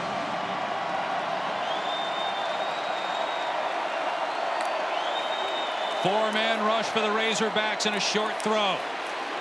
And no room after the catch for Thomas. Bottled up at the 46-yard line. It'll be another punt for Texas A&M. This Arkansas defense just playing with so much energy, emotion, flying around. Colin Klein elects just to go a little wide receiver screen, and you can just see the energy level of this Hogs defense just seem to be all over the place as this A&M offense cannot get off the ground here this afternoon. Well, Tyler White punted 7 times coming into the game. First 4 games of the year. He's right at that mark here today alone. And again, Satania backed up inside his 15-yard line. This is a short punt, and it checks up, and will be down to around the 15, which actually is better starting field position than Arkansas has had since the first quarter.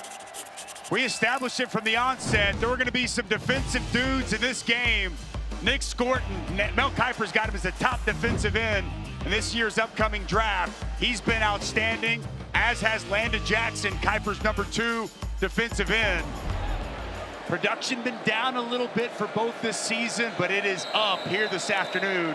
Both stepping up and having huge impacts for their defenses. 2 sacks for Jackson, none through the first 4 games, but a lot of pressures. You knew it was only a matter of time.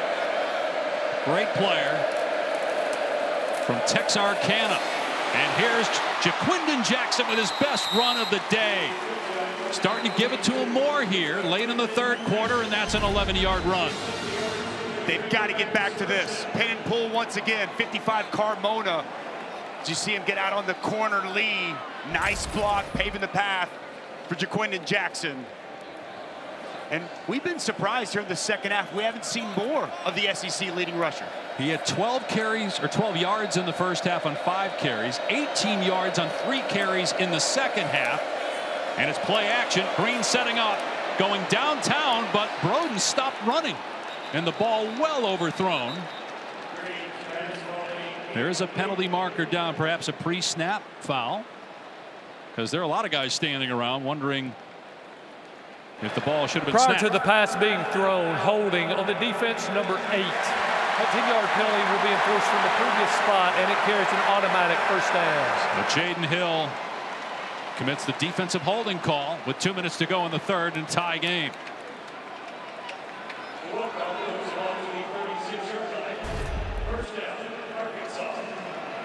Take a look at this. Called this early on in the route. Gets a hold of Satania, draws the flag. That's definitely defensive holding. So first down at the 36, and a penalty marker down pre-snap. Movement by Arkansas. False start on the offense, #8. That's a 5-yard penalty, and it remains first down. It's on the tight end Ty Washington, his 2nd penalty this half. Our Week 6 SEC Network Saturday football lineup. Missouri, Texas A&M at noon with 4 different camera angles, real-time player and team stats. The game will be over on ABC. You get Alabama taking on Vanderbilt. We'll see if Bama can beat Georgia tonight on ABC, and then Florida against UCF. That should be an excellent game in the Swamp. It's going to be a great game at Kyle Field. How about Diego Pavia and Vanderbilt this year? Nice job for the Commodores. Green's pass. Satania, no, cannot come up with it. Second down and 10. Let's go back to Ja'Quinden Jackson because we've seen them start to get him going.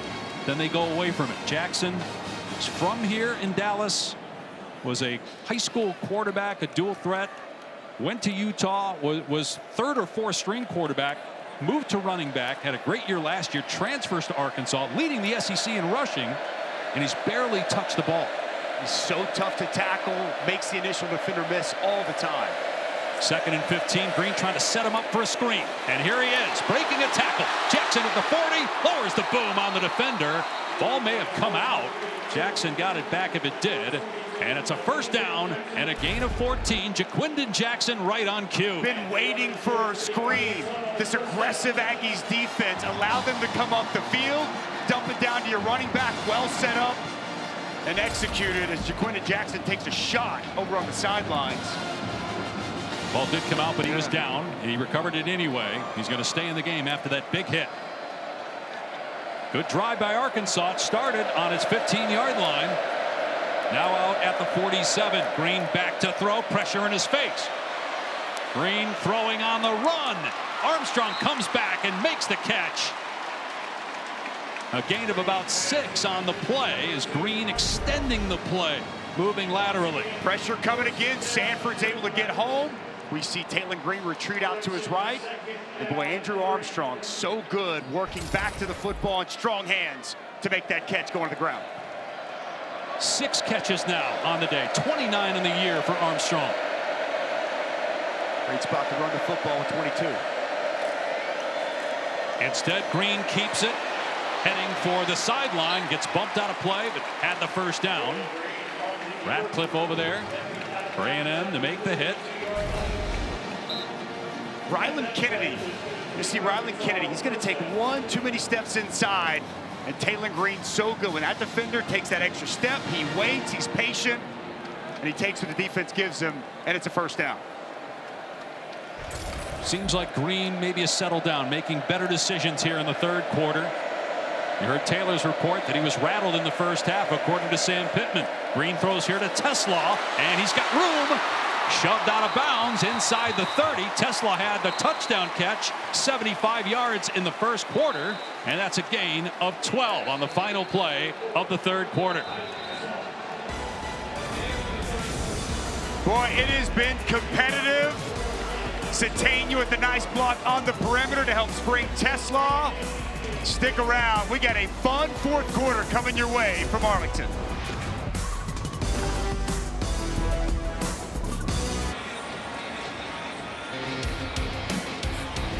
You're watching the SEC on ESPN. Dave Pasch, Dusty Dvorak, Taylor McGregor in Arlington, the final Southwest Classic in this building between Arkansas and Texas A&M. And even though the Aggies have dominated the series of late, every game's been close, and here we go again. Tied as we start the fourth quarter with Arkansas on the move. First down at the Aggie 30 and an empty set with Jackson motioning out of the backfield. Green, a designed run that goes nowhere. They lose 5 yards on the play as we check in with Taylor moments ago with Mike Elko. Coach, your defense has been so good. How did they come up with the stop here? Yeah, we just got to bow up right here. We got to find a way to get off the field. How does your offense get into a rhythm? Yeah, we got to find some ways to push the ball down the field. We got to create some separation, and we got to put a better job getting them in better positions. Thank you. Dave? Yeah, only 63 yards for Texas A&M since they tied the game to their last 6 possessions. They got to stop there on first down. On second down, getting some pressure on Green, floating it downfield, incomplete. Trying for Armstrong with Will Lee in coverage, 3rd and 15. Well, Will Lee is just working over there. Andrew Armstrong. And Will Lee's got that length. He's 6'3". Taylen Green again rolling to his right. Little bit of a hook around the waist, not called. Gets that hand in there, prevents Armstrong from being able to come up with that catch. And Armstrong checks out on this 3rd down. 2nd and 10 for is going to run Jackson in trouble in the backfield and does well to get positive yardage and maybe into field goal range, pushing the pile. They finally blow it dead at the 27, and it'll be 4th down and about 7. They're going to try a field goal. They faked the last field goal attempt. It would have been a 50-yarder. This will be about a 45-yard try. But a lot of trust in Kyle Ramsey. Conservative play call, just trying to get them in an area where they feel comfortable with their kicker. That's a really good piece of running by Ja'Quinden Jackson. Not much there initially with the penetration, but he sets them up with a good opportunity here. Good hold by A&M's defense. Arkansas still with a chance, though, to retake the lead. A 45-yard field goal try, and the kick is nails right down the middle. And the Razorbacks lead it 17-14.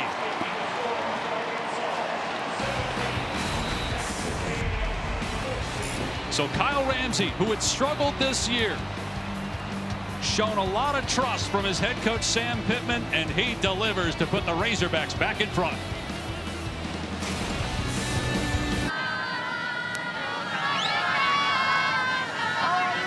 First points by either team since the 9:42 mark of the second quarter. After all the explosive plays in the first quarter, a 45-yard field goal by Arkansas's Kyle Ramsey, and the Razorbacks have the lead. A lot of people wondering, is Arkansas a contender in the SEC after the way they played against Oklahoma State but lost in double overtime?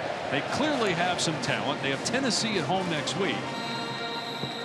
Last year, the problem was closing games out. There's still a long way to go, but they had the lead in the fourth quarter, and the defense has completely shut down Texas A&M's offense since the last touchdown early second quarter. 6 possessions, 5 punts, and they're averaging about 3 yards a play. Unbelievable. It's been a combination. It's been really good Arkansas defense and lacks of execution from Texas A&M, but they find themselves down only 3. Can Marcel Reed, this offense, get a drive going here to get back in this game? They'll operate from the 25. Marcel Reed making his 3rd straight start at quarterback for the injured Connor Wigman. He has a completion to Moose Muhammad III, who had not been getting a lot of playing time. They wanted more consistency out of him. He had 38 catches a couple years ago. Didn't play against Bowling Green, but they call his number here in the fourth quarter. Moose has not gotten loose much at all here this afternoon. Nice route, good timing from Marcel Reed to his wide receiver. So 2nd and 7 now after the 3-yard pickup.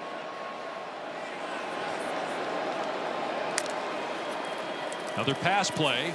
Reed steps up, throws to the sideline, complete. Noah Thomas stays in bounds and then stepped out. They blow it dead after a 15-yard gain to the 43. This is good by Marcel Reed. He's going to step up. Big hole opens up off the left side, steps up and keeps his eyes down the field. And that's been his favorite target all day. Noah Thomas has really come up clutch in key moments and a big catch. Back-to-back completions. He had only 7 all game prior to this series. Here's Amari Daniels trying the left side, and again, barely anything against that Arkansas front. Just a 1-yard gain. Nowhere to go. I mean, they are just all over. I mean, the defensive line is doing their job. The linebackers, I mean, they are being very aggressive to limit and shut down this A&M rushing attack. Travis Williams, second-year defensive coordinator, again calling a terrific game. 2nd and 9 on the A&M 44. Colin Klein, the offensive coordinator, looking to counter here for Texas A&M, his first year in Bryan College Station after 7 years at Kansas State. Another run play. Daniels up to midfield before the tackle's made. 3rd down coming up. Better job opening up a little bit of a crease off the left side. Basantes with a key block, soon getting up on the 2nd level. More of what we've grown accustomed to seeing throughout the year. And Colin Klein, first year at College Station, with a big play call here on 3rd down. 35-year-old, great college player, finished 3rd in the Heisman voting back in 2012. He's become a very highly sought-after coach. Had opportunities to leave K-State before this year. And Mike Elko got the head coaching job. He went after Colin Klein, and he dials up a run on 3rd down, and they get it with Le'Veon Moss all the way down to the 28-yard line. And the Aggies in business here in the fourth after a gain of 24. What's a key block inside? Reed Adams, the right guard, handles the blitzing linebacker, opens up a big hole. Good physical running by Moss. Moss again cuts it back down to the 20. A gain of 8 or 9. That offensive line for A&M starting to get going here. Pull the center out in front. He gets on the second level. Watch Moss put his foot in the ground and get north and south. Big run on third down. Here's where the center, Bayou, getting out in front. Back-to-back quality runs by Moss. 2nd and 2 on the Arkansas 20. 5 minutes gone by in the final frame. It's Moss with his 3rd consecutive run. He's inside the 10. Moss still fighting all the way down to the 5-yard line. Le'Veon Moss taking over on this drive along with the guys up front. It's 1st and goal. Some pushing and shoving after the play as well. No flags yet. Boy, I'm going to tell you what, off the right side, it's Fothery doing an excellent job helping secure that edge. It's also Cyrus Allen, the wide receiver, rolling their sleeves up. Big boy football. This is who Texas A&M is. They're a running football team, and we're seeing that for the first time this entire ball game. 73 rushing yards. The bulk of them coming on this possession. Amari Daniels in at running back on 1st and goal for Texas A&M. Reed throwing, it's caught, it's a touchdown. Trey Watson puts the Aggies in front. What a drive by A&M.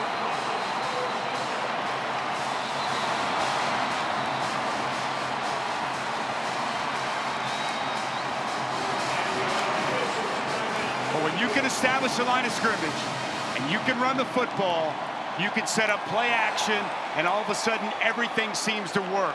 What a drive by Texas A&M, an offense that had been lifeless since early on in the 2nd quarter, comes to life in a big way. Got an injured player for Texas A&M. Can't see the number. Trey Watson's going to come in motion. He's going to sneak out. And it's all set up on the way they've run the football. You get that Arkansas defense now playing the run. Everybody's being aggressive. Trey Watson sneaks out the back door. No one accounts for him. And it's a walk-in touchdown as they walk Reed Adams off the field. The right guard. How about Colin Klein? We were talking about, countering what Travis Williams was doing. We saw them stick to the run on that possession with Moss. And, boy, it makes it so much easier on Marcel Reed, too, when you're getting chunk plays on the ground. And now big point here, trying to force Arkansas to have to score a touchdown. Randy Bond on for the point after. 21-17, Texas A&M. 2 passing touchdowns and a rushing touchdown for Marcel Reed in his 3rd consecutive start, and Texas A&M in front. Well, it's Watson on the touchdown catch, but it was all set up off the run. Aggies on top late.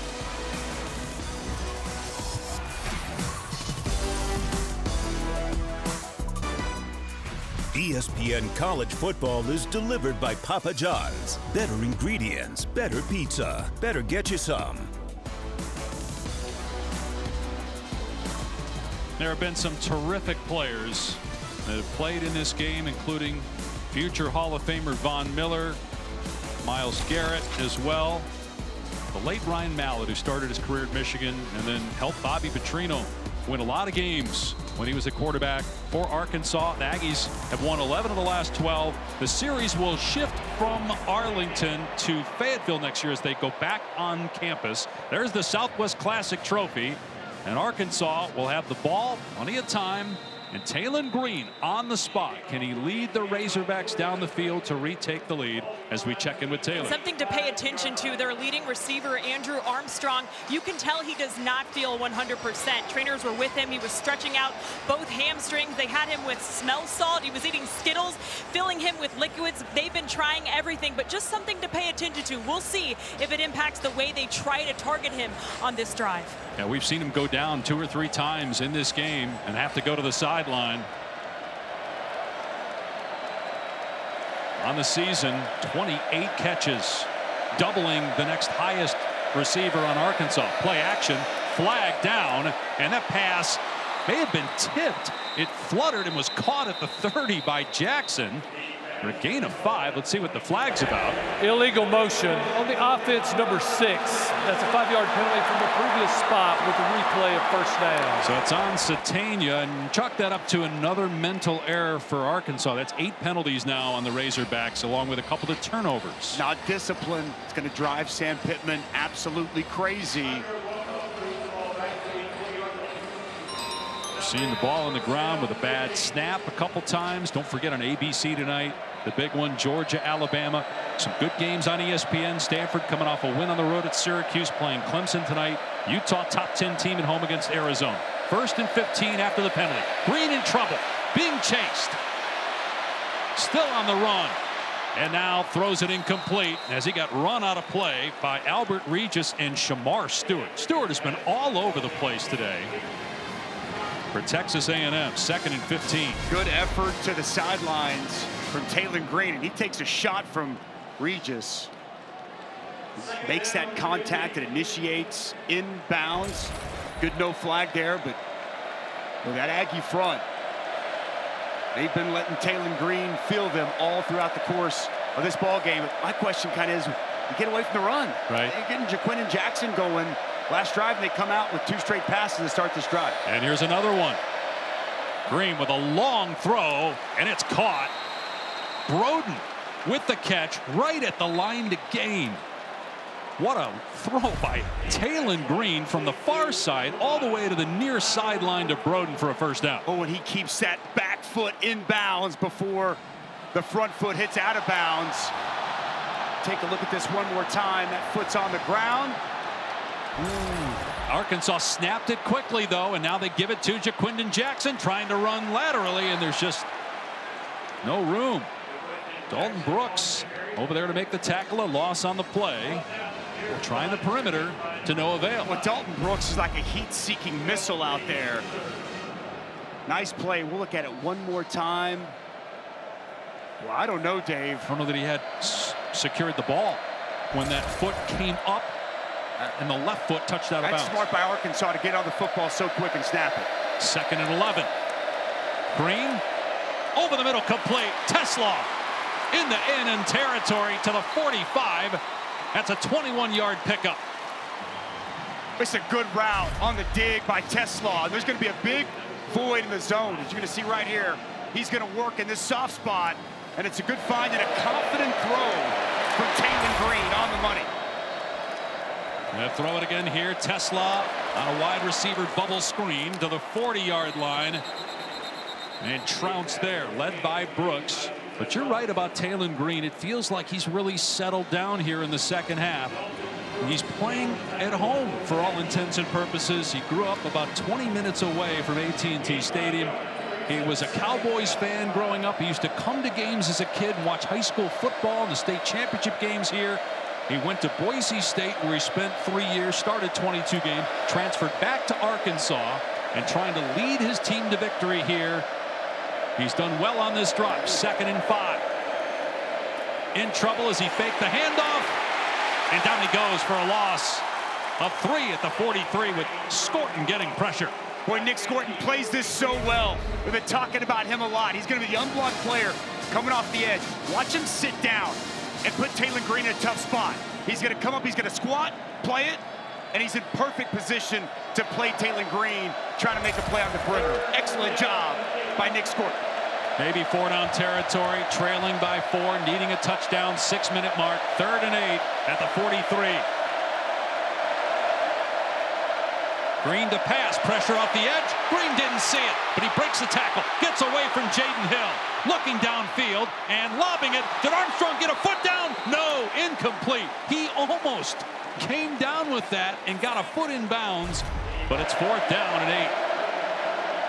Well, they dial up the pressure. Jaden Hill gets home, but as Taylor Green does so well, shrugs off the pressure. His pass just too far, just floats on him out of bounds. And it's a great attempt by Armstrong, but he cannot get a toe in bounds. And Arkansas electing to punt. What do you think of this move on 4th and 8? I guess the right move for the most part, aside from last drive. Your defense has played really well. Try to pin the Aggies back, get your defense going to stop, and try to get the ball back. ESPN analytics say go, but Sam Pittman electing to punt it away here. Devin Bale, who's been a pretty good runner, seeing if he can be a good punter, and it goes out of bounds at the 1. Oh my goodness, what a kick. I thought that was for sure going into the end zone. It took a strange hop at the 1-yard line, went dead right and out of bounds inside the 1. Devin Bale might end up being the MVP of the game if Arkansas wins. He helped them get a touchdown on a fake punt in the first half, and how about the kick there inside the 1? The Arkansas alum, Jerry Jones, the reason this game's played here at AT&T Stadium, willing that ball from his suite somehow to not cross the plane and go out of bounds inside the 1. Like there was a magnet over on the sideline inside the 1, drawing that ball right down the line. Wow. And now in the back of the end zone, Reed throwing, and nicely done, a catch for a first down to Barber. How about that from Marcel Reed? And the trust they put in Reed as well. Just a sprint out to the right, no pressure, and a good route by Barber. Good job going down, securing that catch. You touched on it. Great trust from Colin Klein to his redshirt freshman quarterback backed up. And that's huge because now you have the clock in your favor. There's offside on Cameron Ball. You've got some breathing room. You have the lead. Offside on the defense, number 5, contact, 5-yard penalty, first down. 9 penalties now on Arkansas. Cameron Ball, veteran defensive tackle, had a good season, trying to get that good jump, and easy call for the official. Inside 5 minutes to go in the 4th quarter. Look at A&M, what it did running the ball on that last drive. More yardage than they had on the ground the entire game. And again, will they try to milk the clock? They will here, and some room in the first down. Le'Veon Moss past the 40 and dragged out of bounds by his helmet, and a penalty marker down. TJ Metcalf commits the penalty, and that's going to tack on 15 more and put the ball in Arkansas territory.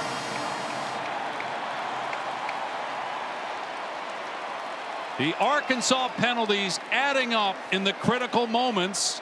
That's how you lose games. Personal foul, face mask on the defense, number 18.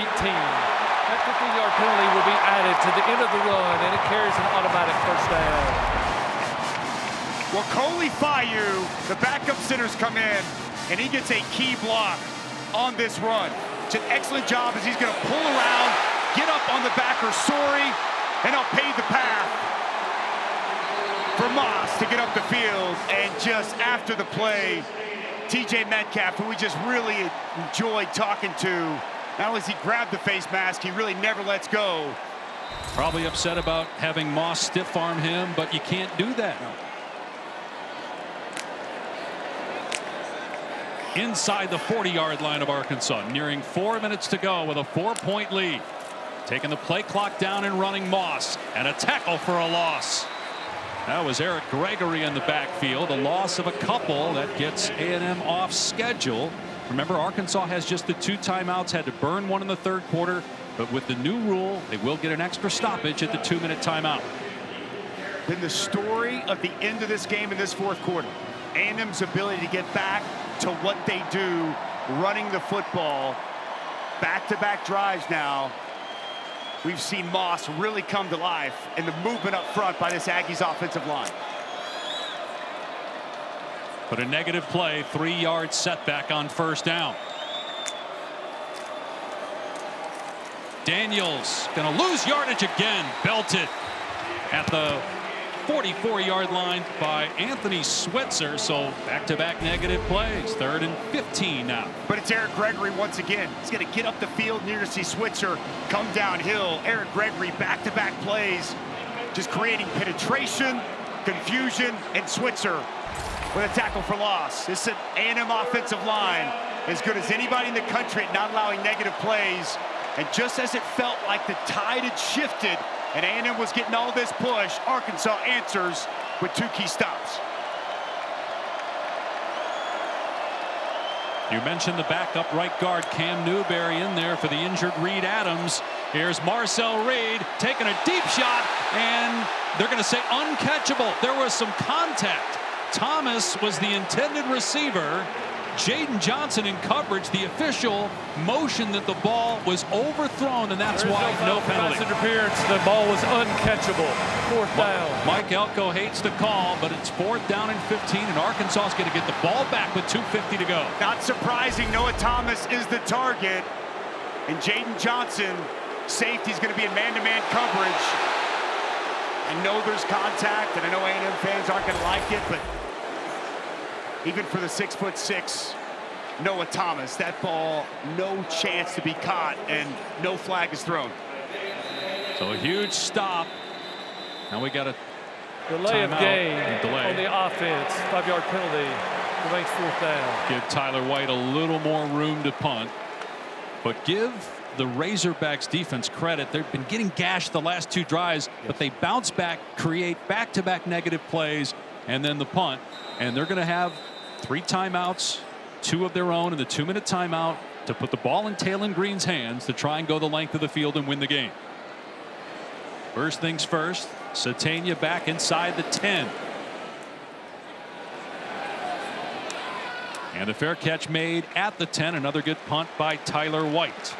Got a full slate for you tonight on ESPN and ABC. Georgia at Alabama. First time that game in the regular season has been on the ESPN network since 2008. Both were in the top 10 that year. I gave my pick. I got Carson Beck bouncing back. The dog defense stepping up. Who you got? I'm with you. I think Georgia wins it on the road. Smart man, Dave Pasch. What does Taylon Green have in store? Huge drive coming up here. He's been much better in the second half. Some mistakes, but has really settled in. From the pocket and throws it away. There was a receiver over there as there were defenders surrounding him. Armstrong was in the area where the ball was thrown, and now it's 2nd down and 10. A little surprised they didn't run it on 1st down. I am, especially backed up. I mean, they continue to put the ball in Taylon Green's hands. I think Taylon Green recognized nothing was there and just threw it out of bounds.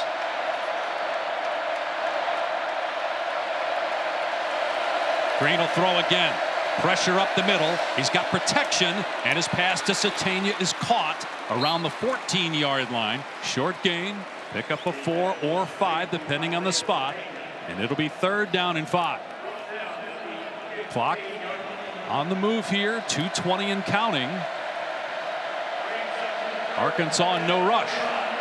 We've only got 2 timeouts left. Obviously the 2-minute timeout coming here very quickly. Surprised if they don't try to get a snap off before the timeout.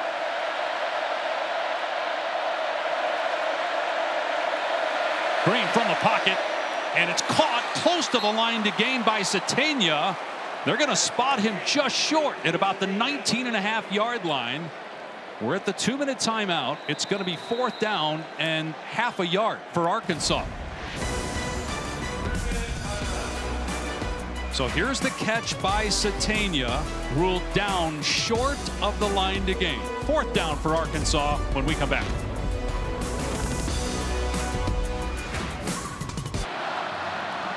Arkansas trying to go to 2-0 in conference play for the first time since 2006. A&M trying to continue its dominance in this series and go to 2-0 in league play. 4th down and inches for Arkansas. 2 timeouts left. They were not in any hurry to snap the ball on 3rd down. Took a lot of time off the clock. The pass was short of the line to gain. Snake it. And they will with Green at 6'6", 230 pounds, moves the chains, and we're inside 2 minutes now, so the clock will stop on first downs to reset.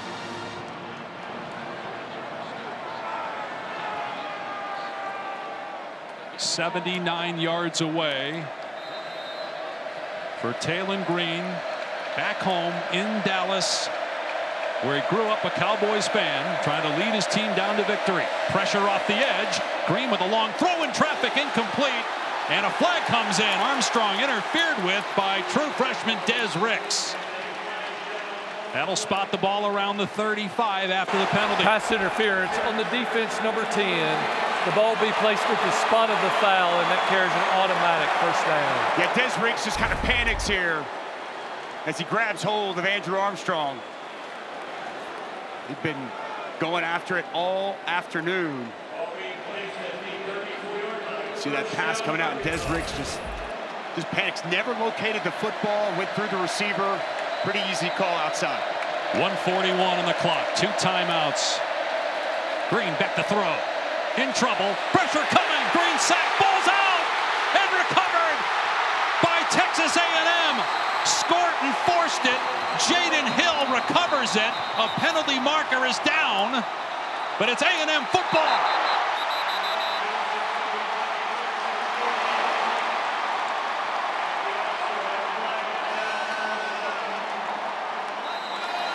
Taylen Green never felt the backside rush from Nick Scorton, who led the Big Ten in sacks last year at Purdue before transferring back home to Bryan College Station, where he was barely recruited coming out of high school by the hometown team.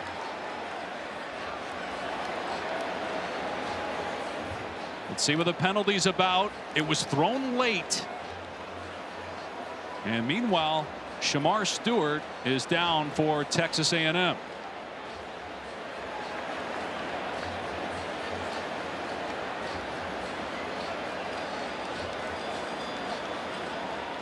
A lot to talk about here. If it's a penalty that results in yardage for Texas A&M after the takeaway. Good to see Stewart up walking off.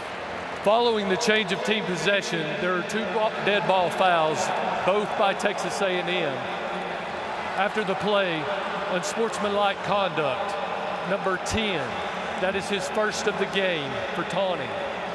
Also after the play, personal foul, late hit, unnecessary roughness on number 5. Both penalties will be enforced. Texas A&M will retain possession of the ball. First down. This is very big. This game's not over. A&M now is backed up into its own territory. You still have 2 timeouts if you're Arkansas. You may not have a lot of time left if you get a stop in the ball back. But now A&M's all the way back to its 42-yard line instead of being at the 30 of Arkansas. Well, it's all set up by Nick Scorton, working on Carmona. You see him get that rip up and the relentless effort to the quarterback. Gets that right arm over, chops that ball out. Ball's on the ground, and it's a scrum, and the Aggies come up with it. But as you pointed out properly, 5, Shamar Turner comes in. That draws a flag, a taunting flag, as Des Ricks takes off his helmet, waves bye-bye. And now you go from in field goal range to backed up 30 yards.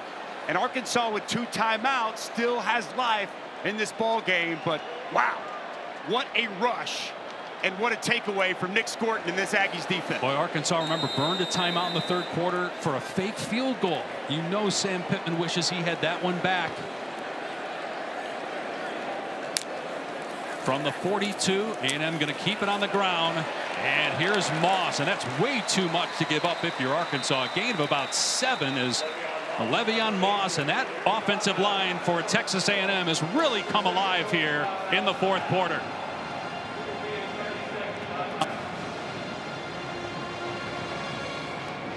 Well, really, it's been the last 3 drives we've seen. We had nothing. A&M had nothing rushing the first 11 drives. 46 yards on the ground for the number 8 rushing offense in college football. It had been all Arkansas.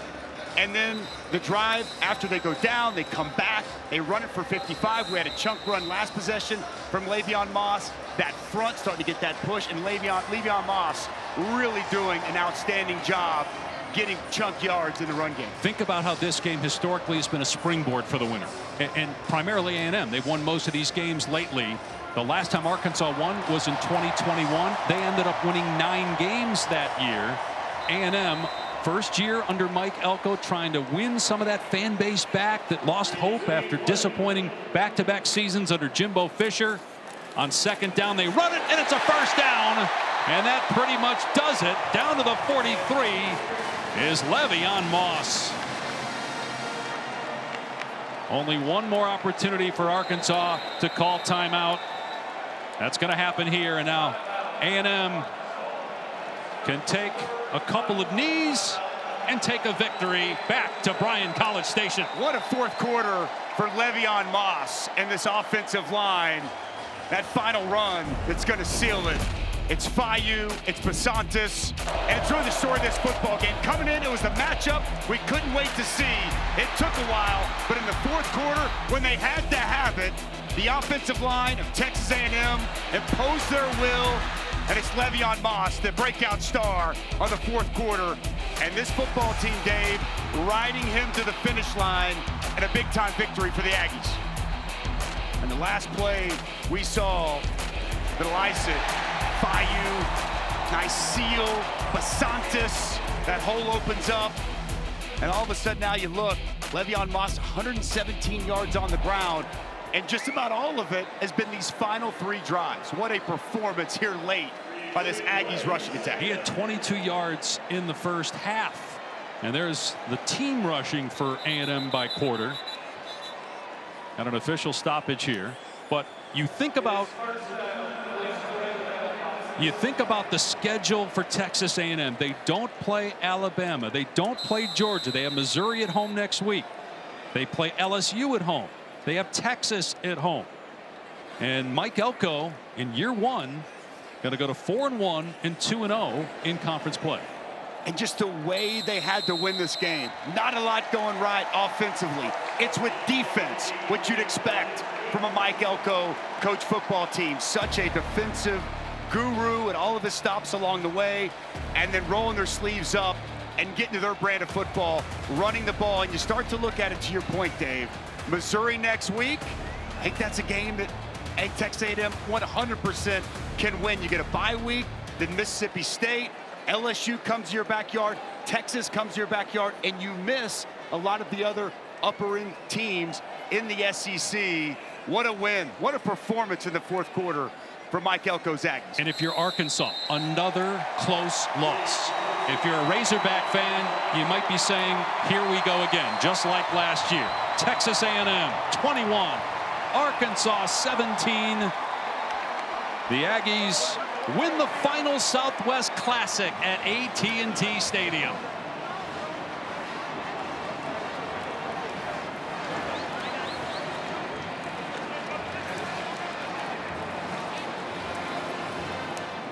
And let's check in with Taylor, standing by with Coach Elko. Thank you. It was the defense that got it done at the end. What does Nick Scorton mean to this football team? Yeah, an awful lot. I thought those kids were relentless all day. We pressured him. He ran. It wasn't an easy pressure. He's got tremendous athleticism to come up with a sack fumble to win us the game. That was awesome. You told me at half that your offensive line was getting their butts kicked. What changed in the second half to open up your rushing attack? Yeah, some demeanor, some attitude. I thought we found some better angles, and Le'Veon Moss showed up in the fourth quarter the way we need him to. What does this win mean for your program? I just think it's the next step. It's the next step. We're not making big jumps. We're not making big statements. We're a 2-0 football team. We're going to go get ready, play a good Missouri team next week. Thanks for the time. Thank you. The next step, Dave.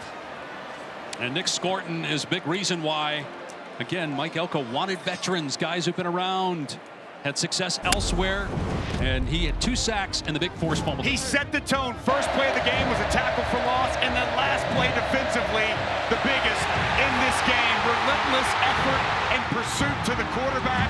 He wins with the rip. He chops that ball out, and the Aggies on top. And the young man from Bryan College Station who got passed up by the Aggies, went to Purdue, came back, is the hero here today in the Southwest Classic. And he said, a lot of coaches, when they were trying to get me to transfer, it was all about NIL. He said Mike Elko wasn't even talking money. It was all his personality. Remember, Elko wasn't there as the head coach when he was coming out of high school, but he's a big part of Texas A&M in 2024. He helps the Aggies win it in Arlington, 21-17. For Dusty Dvorak, Taylor McGregor, our entire crew, I'm Dave Pasch. Now back to the studio.